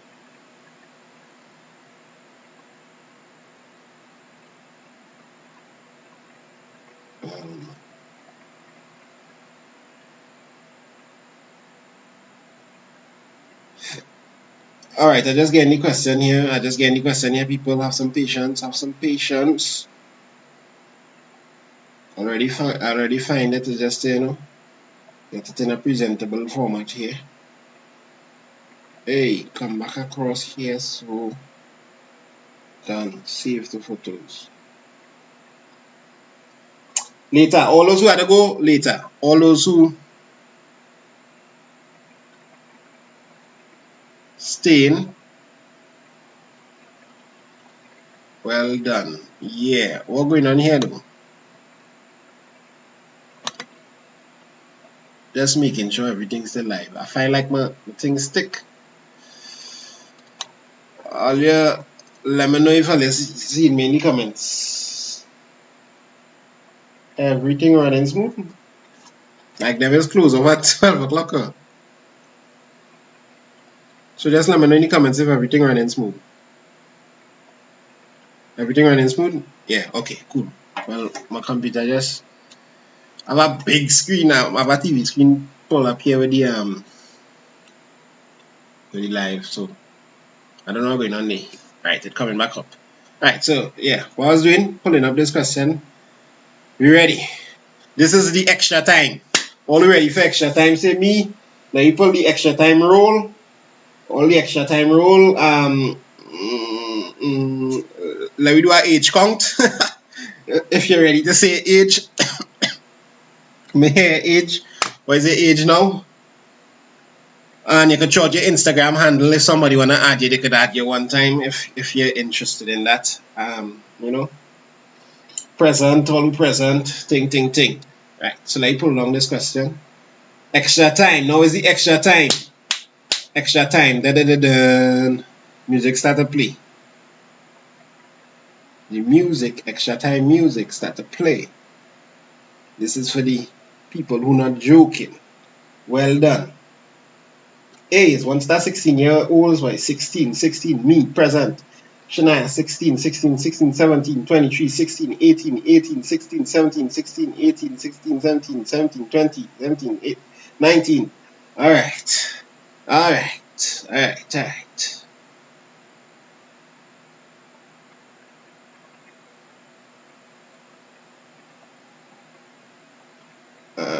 so we just lining up the questions, so when we start to move, there's no sticking. Right. This here is completing the square. All the extra time people, we're gonna do completing the square. We lost much, man. We lost about 5 people going to sleep. It's all good with that people in the extra time. Look, 79, we cash. Be yourself from a boy. We cash, you are not 79. 20. So people who are asking what year is this? This is 2017, January. This is completing the square. And by the way, completing the square is the thing that has come the most in this question. It's just such a beautiful thing to test you on, completing the square. There are two methods to complete the square. There's like a natural way to complete the square, and there is a formula method to complete the square. So I'm going to show you the natural method, and then I'm going to show you the formula method. I am not going to use this question. I'm going to do this question, but I'm not going to use this question to share because this question, it doesn't have an A value there, so it makes it a little easier. Alright, so let's get down to this. So completing the square is basically changing a quadratic from this form, from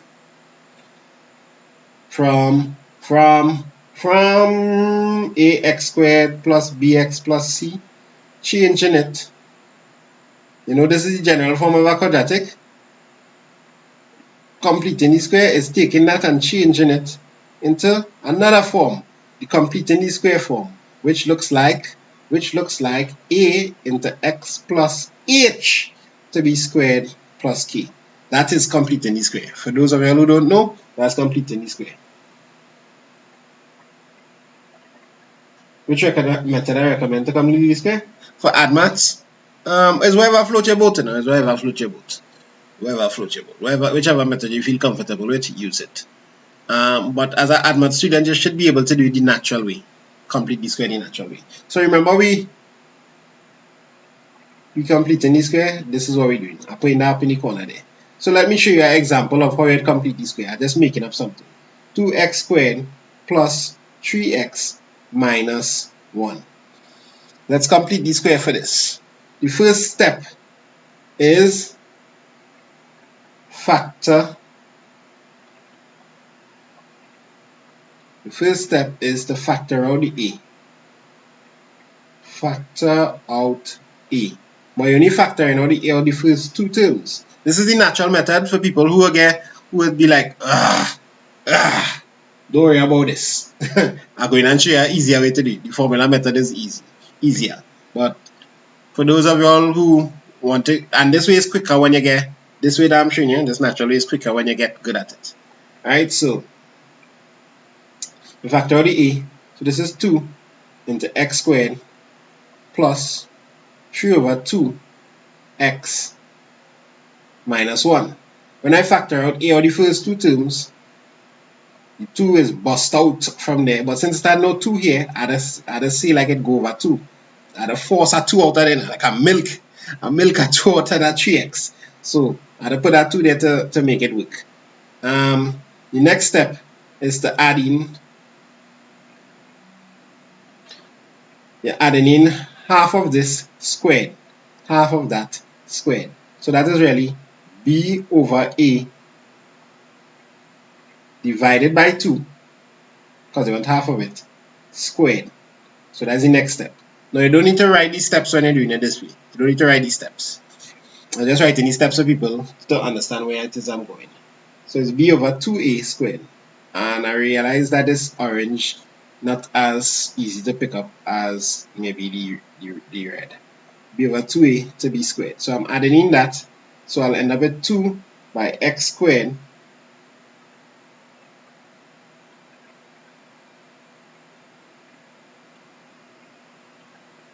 well done, Elisha. They had hide your comment. But I think she do the answer for the other one.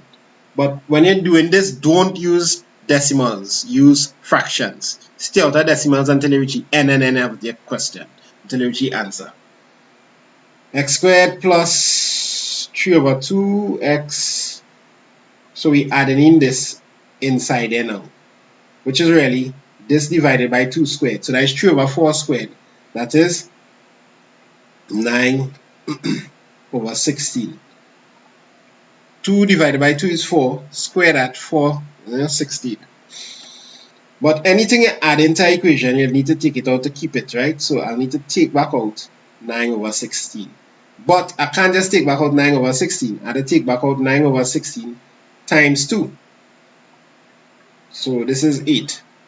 9 over 8. You understand? Because 2 by 9 over 16 is 9 over 8. So search my name and completing the square, and I went through this in depth. Again, remember in the crash course vibes, I'm not like explaining how to factorize. I'm just recapping and explaining and trying to clear up a little better. And for those of you all who feel like I can't get this method, remember this is just the first method. I'm going to do over the question using the formula method, which is what most students really do. Just use a formula and plug it in. Now, when I reach this stage,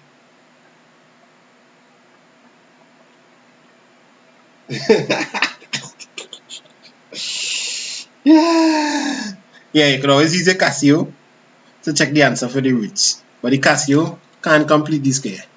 At least as far as I know, you can't put a quadratic in a completed the square form. That will be something to check and see if you can do that. That will be real peace. Alright. So, but it could solve a quadratic and get the roots. So x squared. So what you do now here is you put half of this there, which is really b and 2a. You put that there. And you put back the x. So this is plus 3 over 4. And you put that to b squared. You drop off this x here. That goes. You don't need that x again. Because in other words, this part here is something we call a perfect square. So when you have that perfect square, I don't see some people like, zone out. Alright, and then you take these two and make it into 1. So you have negative 1, take away 9 and 8. So what we are there, negative 17 and 8. And you can leave it as improper fraction, leave it as so this is the completed square form here.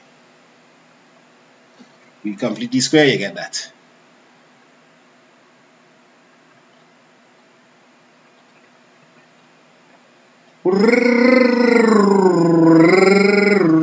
Yeah. So let's complete the square using the formula method.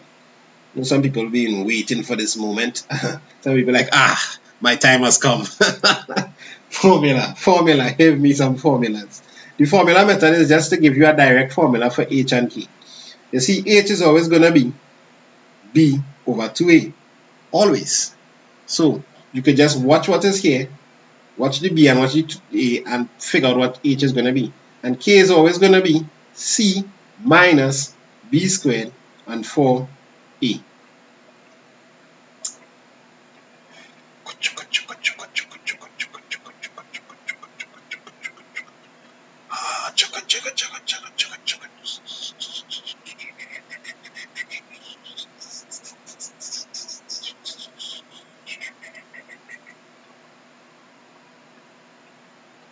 Yeah, so scans the question and give the answer. Yeah, so I don't know why I pause for. I just like I zoning out myself. So let me erase them errors there. I don't really like where they are. So this is the formula method. Now, if some people watching the and like, I don't know that formula, I have my own formula for K. Yes. There's another formula. There's a formula for AC minus B squared over 4A. That could work as well. This is what this formula here is what most teachers give. This formula. This formula, I just find it just neater. Alright. Right, so you just use the formula. Let's see how this will work. So you write the formula. Let we say we're using this question now. So I'll just copy back this question. I want back this question. And I'll just paste back this question. Make him smaller. So the first thing I do is I write back the question. So I'll just see the question there. Right. I don't know why I copy and paste the question and the question right there. But anyhow. So you put back the question, you write the formula, whichever formula you like. I erasing this ugly formula. I don't like that one. So I dealing with this formula. And then you just work out the formula. So you'll say H is equal to B on 2A, B is 3, and A is 2. So you say 3 over 2 by 2, and K is equal to C. C is negative 1, take away B squared. B squared is 3 to B squared over 4A, 4 by 2. And you boil that down like Baji, and you just substitute it directly in. So this is 3 over 4. You already see that correct. And the next part is going to be negative 1 take away 9 over 8. And you see that there? You see this there? You see that there? You see this there? Alright, so this is actually negative 17 and 8. So then you just come down and you say, therefore, after you use your beautiful formulas and just answers. Yeah, but you still need to memorize the formula. Those formulas aren't given in your exam. So you need to commit them formulas there in red to memory. You just come now and say, yes, what is A? A is 2 into X plus what is H? H is 3/4 to B squared, take away 17 and 8, because I substitute back what K was. And that's it. Formula method to the rescue. Oh, you mean they look similar? They're supposed to be the same thing, so they must look similar. If you're lost on this, remember to write it down. Kerwin Springer, completing the square. Look up that, watch over that video. You can come back to this video and look back at what I do as well, because this video will be up by after an hour after I come off. It will post back up. And then try some questions in it. As you go through the past paper, you'll start to realize, wait now, this damn completing the squares come all the time. Now the funny thing about completing the square, this is half of the battle. After you complete the square and you get your answer, that's half of the battle. The next half of the battle is using that completing the square form to get information. And it's all be information about 3 things. The 3 things that they're going to ask you about, when after you complete the square and you get half the marks, to get the next half of the marks, they're going to see how good you know what completing the square is about. They're going to ask you information. And if you remember, the quadratic curve looks something like this. The information that they want to know about that guy. What is that called? What is number 1 called? And they want to know about these 2 guys. What is that called? What is number 2 called? And they want to know about this guy. What is that called? After you complete the square, you can use the information from completing the square to tell them about 3 things. 3 things. And one extra thing, which is really on the 3rd thing as well, this guy. They want to know about that guy as well.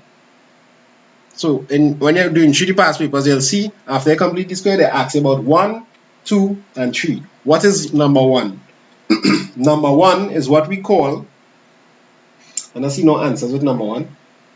Number 1 is, that's the y-intercept. Yes, I saw. I see. I don't know how to pronounce the name. Them two A's there, I'm conflicted. But we go with Adi. Adi or Adi. Anyhow. So yes, that's the y-intercept. Number 2, the next thing that they can ask you on, that they love to ask you about, is the roots. So number 2 is the roots, and number 3 is the minimum point. Now keep in mind, the graph could be a maximum too. The graph could look this way, so they'll be asking about the maximum point. Same thing applies, same rule applies.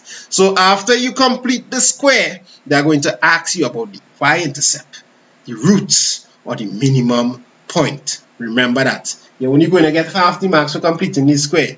The next half of the marks, you must use the information from completing the square to talk about the y-intercept, the minimum points, and the roots. The first one I'm going to tell you how to get is number 3. Let's start with 3. We're going to do it backwards. 3, 2, 1. 3, the minimum point. Let's look at the one that I just got. 2x plus 3/4 to be squared minus 17 and 8. 2x plus 3/4, because we come in to do back the question. I don't think I forget the question, but this is like, I feel we're in a good spot here, and I'm sharing some good bit of information, and I'm ministering to somebody's soul here. So we'll just continue with this. Minus 17 over 8. Alright, how are we going to get information about the minimum point here? I want you to remember this. And just for clarification, I'm going to put back up the general form. X plus h to be squared plus k. Now sometimes they'll be nasty and put a negative sign there. Don't let that hurt your head. You just do what you're supposed to do. Do what you're supposed to do. Don't let signs worry you. Right? The sign will just sort back out itself as you do the question. Alright, so this is how you get the minimum point. The minimum point is found. Now you need to remember that the minimum point has an x coordinate and a y coordinate. An x coordinate and a y coordinate. So the minimum point has an x coordinate and a y coordinate. The minimum point is xy. To find the x coordinate in the minimum point, it's always gonna be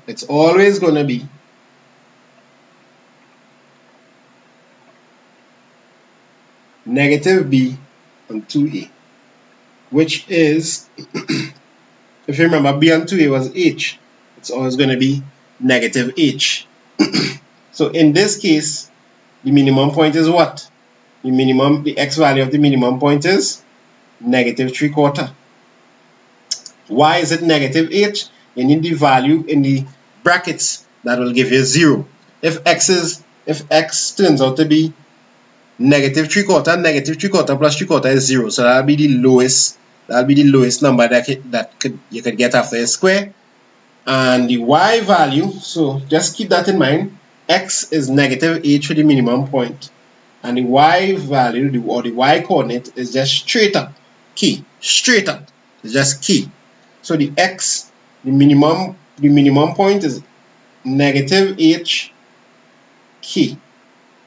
And that's the answer. No, you might say, okay, that's not bad. I could think of that. They're not going to leave it simple, so they're going to have a million different ways they could ask you about this. They could ask you, what's the minimum value of the function? That's it. They ask you that, what's the minimum value of the function? You know what I mean?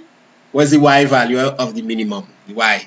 The minimum value of the function is this, which means that's the y value here. That's k. They just want you to tell you k, but they will say what's the minimum value of the function. They will ask you, what is the x value when f of x is at the minimum point? What are they talking about? X at the minimum point. they'll ask you what's the minimum value for the function. They'll ask you what's the minimum value and the right of the function, x squared plus 2x, what's the minimum value there. Then the next really dumb thing they will ask you, well, it's actually clever. They'll ask you, what is the equation for the axis of symmetry? Do you know what they mean by that? They actually mean this axis here. That is called the axis of symmetry. But this really represents the x value of the minimum point. So the equation is always going to be x is equal to that, the minimum point, x is equal to negative h. That is how you find the axis of symmetry. X is equal to negative h. You see what I mean? When you complete the square, they're going to ask you a whole set of things based off the knowledge of completing the square. So this is it for minimum point, but you need to keep in mind that they could ask you this in a whole set of different ways. They could ask you this with f of x. Just remember that f of x is referring to y. It's referring to the y coordinate. F of x is referring to the whole equation as a whole. Or they could ask you about x, and x is referring to negative h. Or they could ask you about the axis of symmetry, and this you just write x is equal to negative h for that. So in this case, let's get the answers. Let's get the answers in this case. I'm writing the answers in red. My minimum point here would be negative 3/4, negative 17 and 8. And the axis of symmetry would be negative 3/4.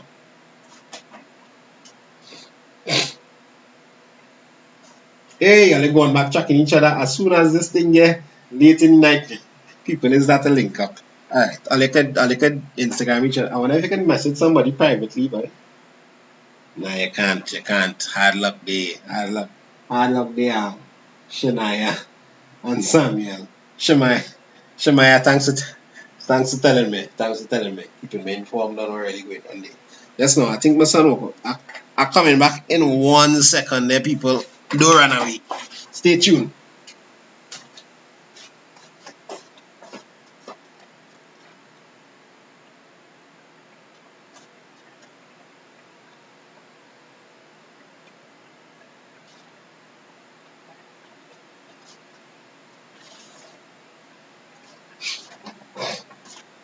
I'm back.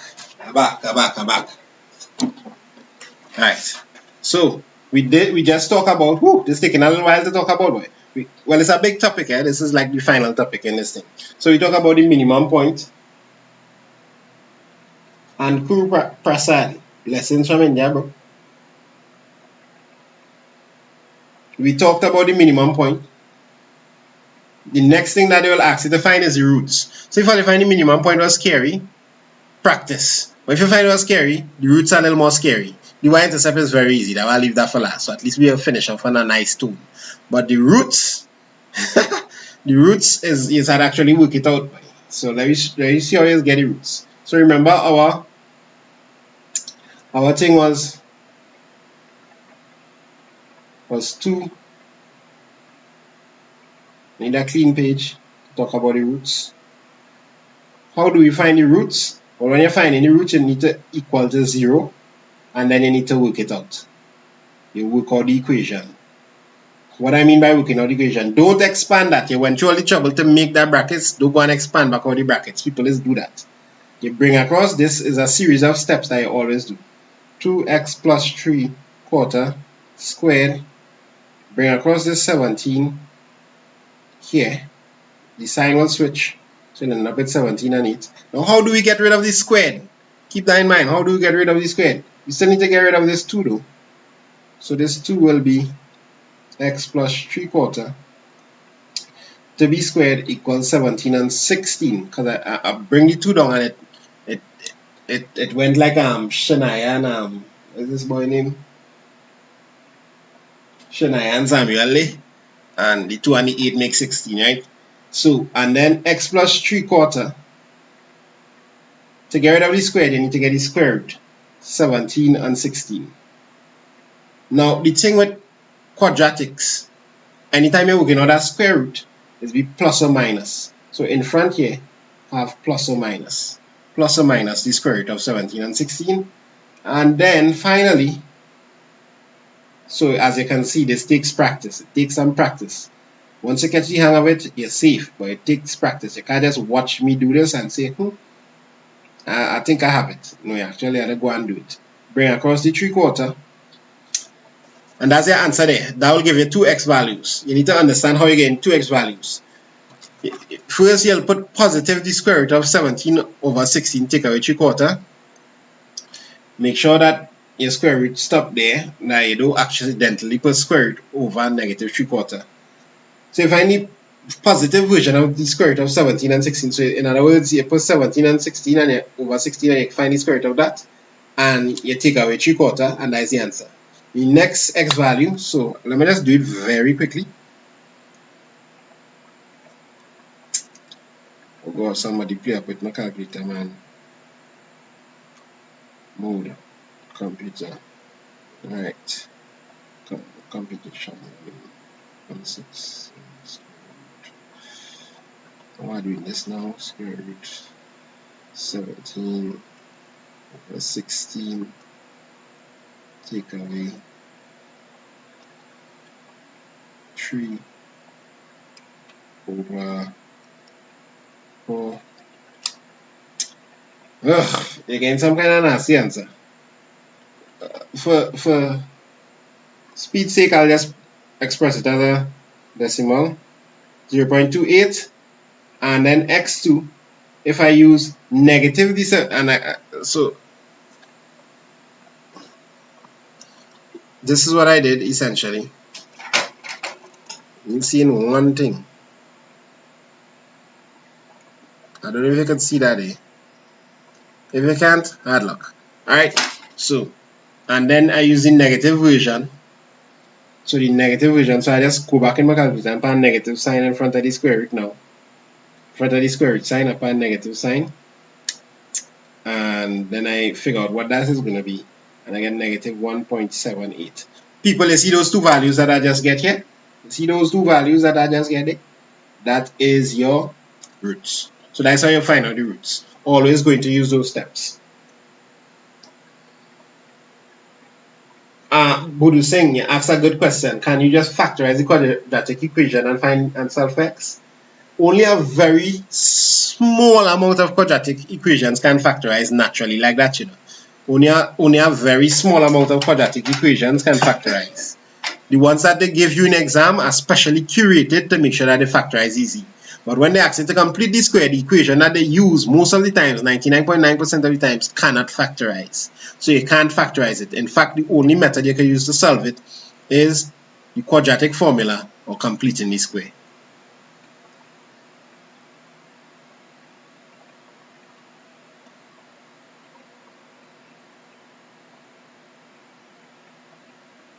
Oh gosh, Prasad.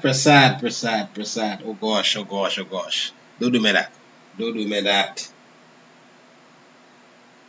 You're on the next side of the world. You come to compare, man.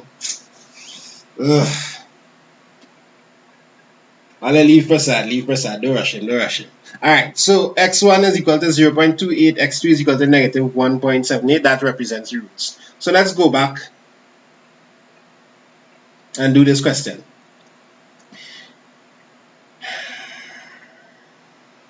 So I'll use the formula method since that most people seem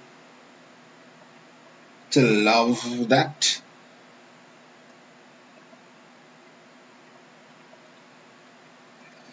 Simple now, we substitute. There's one more thing I needed to see that I didn't. Prasad come and throw off my chin. I thought they were beautiful comment. The one more thing that I needed to say is this. The y-intercept, as I said, the best for last, the y-intercept is always just going to be this number here. The y-intercept is just c from the original equation. So there's nothing too big.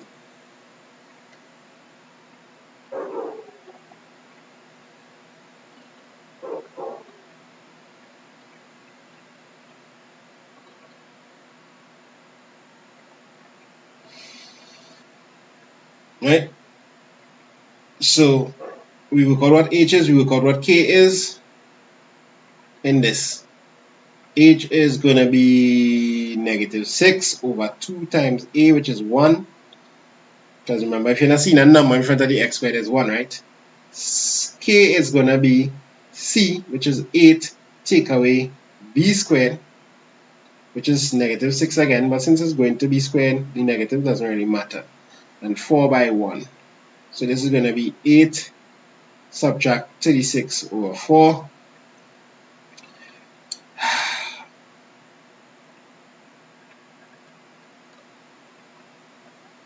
So you get negative 1. So you get negative 1 for k. This leaves you, after you find h and k, you just basically come now and substitute it into the equation. So you have a into x plus h to b squared plus k. So now you do a little substitution there. A is 1, x plus h is, can we simplify it to negative 3? Put that to be squared, and you add on your k, which turned out to be 1, or k turned out to be negative 1 too.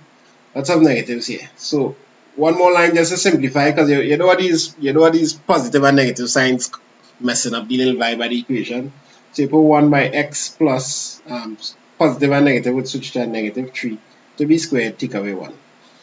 And in fact, you could actually leave out this 1, but I think it's safer to put in the 1 because they actually want it in the form ax plus a squared plus k, where h and k are constants. Most students, after they finish write this, they will write the constants. They would say a is equal to 1, b is equal to negative 3, and c is equal to negative 1. Person, what's the problem, boy?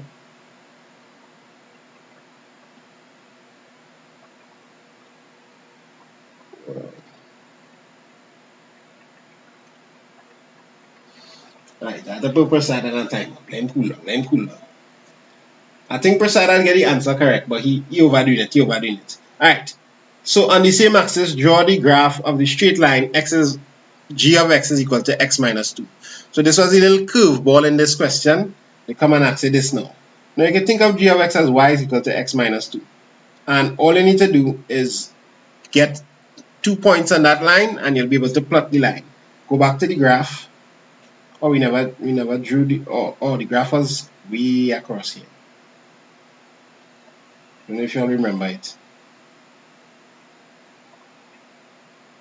Was this the graph? X squared minus 6x plus 8. Wait, just checking people. Yeah, so that was the graph.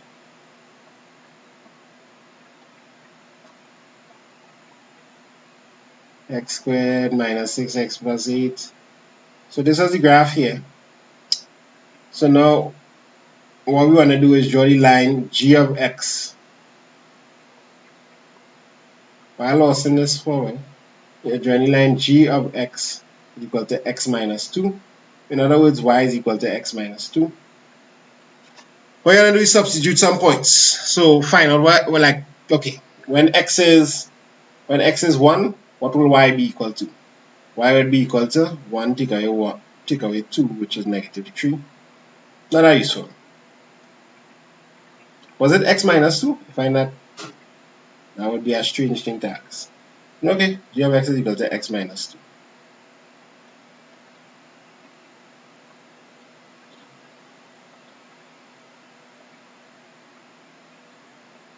2. Okay. So 1 minus 2 is negative 1. So when x is 1, y turns out to be negative 1. So we deal with it here as 1 point on the line. Then maybe you might try for 5. When x is 5, so when x is 5, this one also when x is equal to 1. How about when x is equal to 5? you will get y being equal to 5 minus 2, which is 3. So you're getting a point up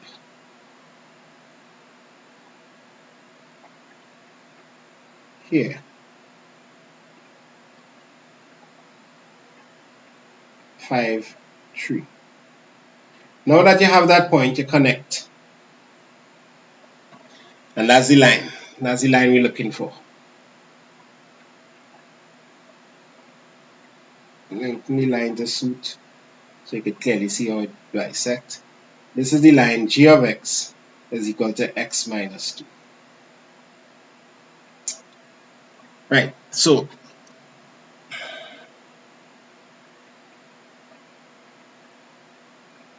no, I didn't block Prasad.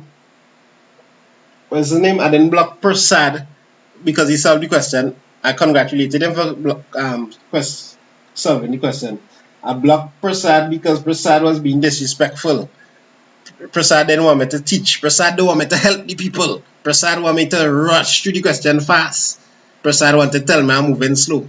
Prasad getting out of hand, so Prasad had to take a block. And there's a thing with teaching.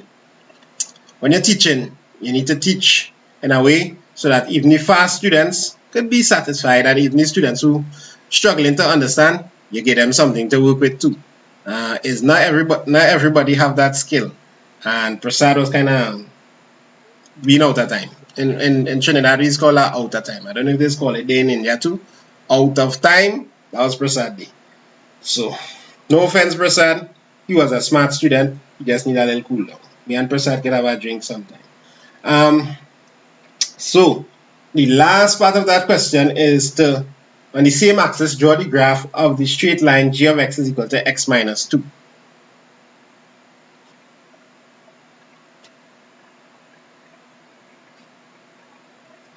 G of x is equal to, so we draw that, and the last part of the question was hence solve this equation.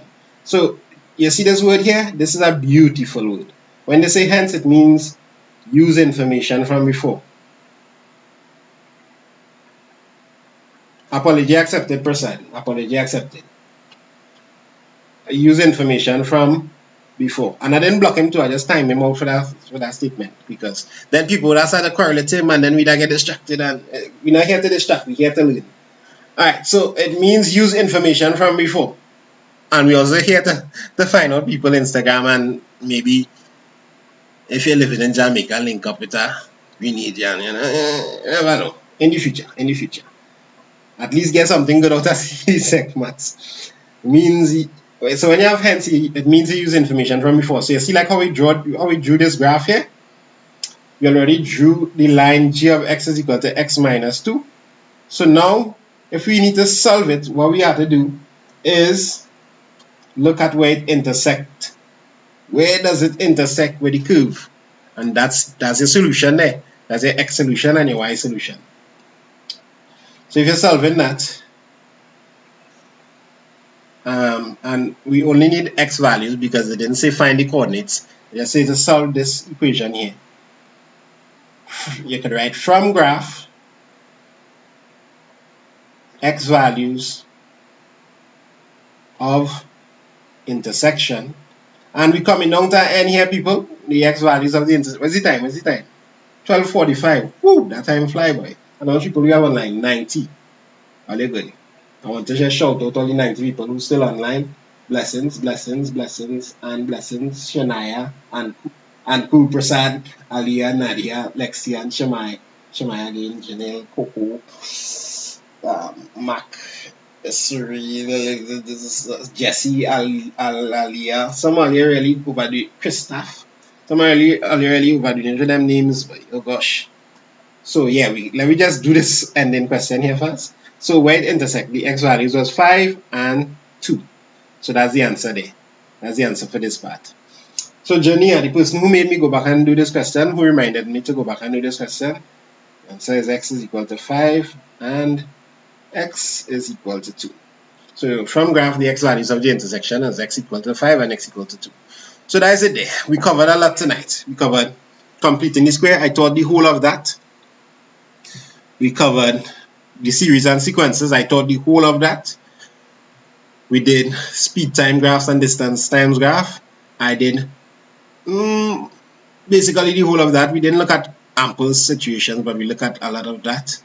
I did linear programming, a complete question in linear programming. We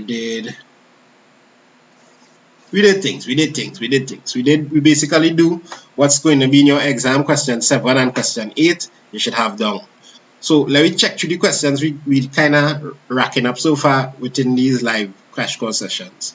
Question 1, question 2, question 3, last question, question 10, and question 7 and 8. So we just have these 4 questions to do, and these 4 questions are basically geometry and trigonometry questions. There's some measurement involved there, and there's some other thing. Statistics. So we have statistics, measurement, and geometry and trigonometry. We'll take up these 2 questions. And that will be it for the whole of the math syllabus. Obviously, you need to go through your syllabus with a fine-tooth comb, use your textbook, pick out questions, and really study and bring it through and get the most out of this, right?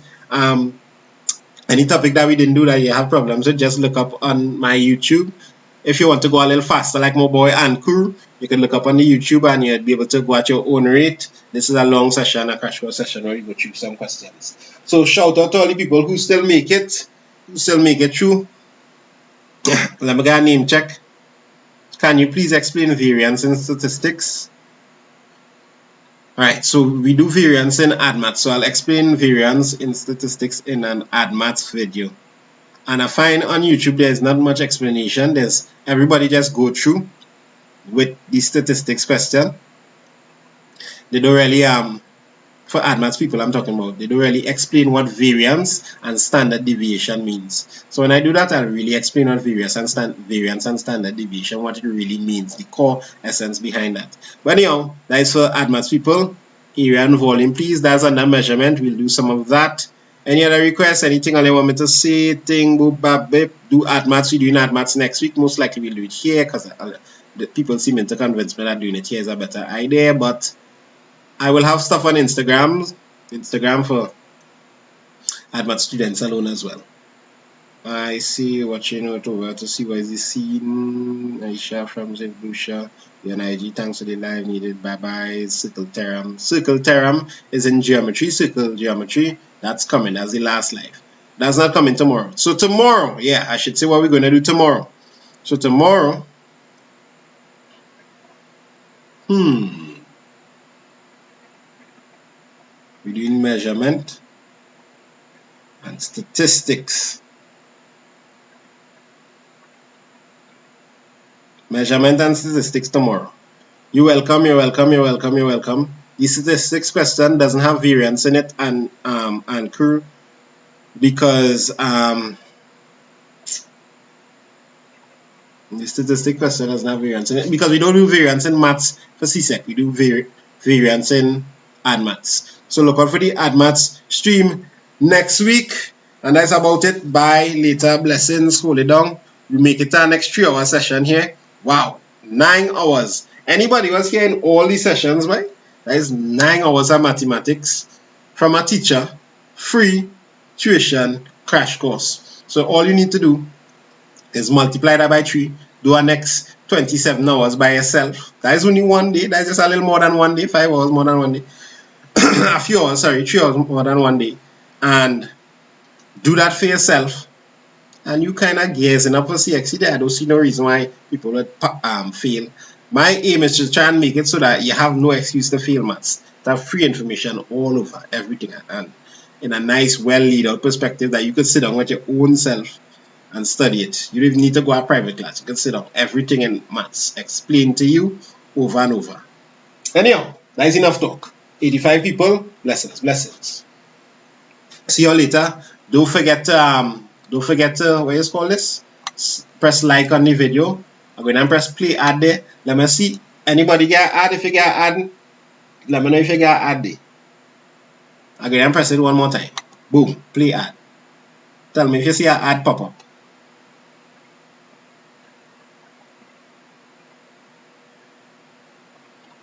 We got. I ain't see nobody saying this here ad, but if you got ad, whole lot ad, yeah, they just make me some money. So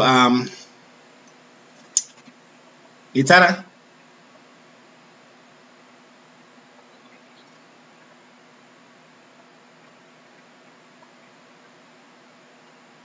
no bills paid.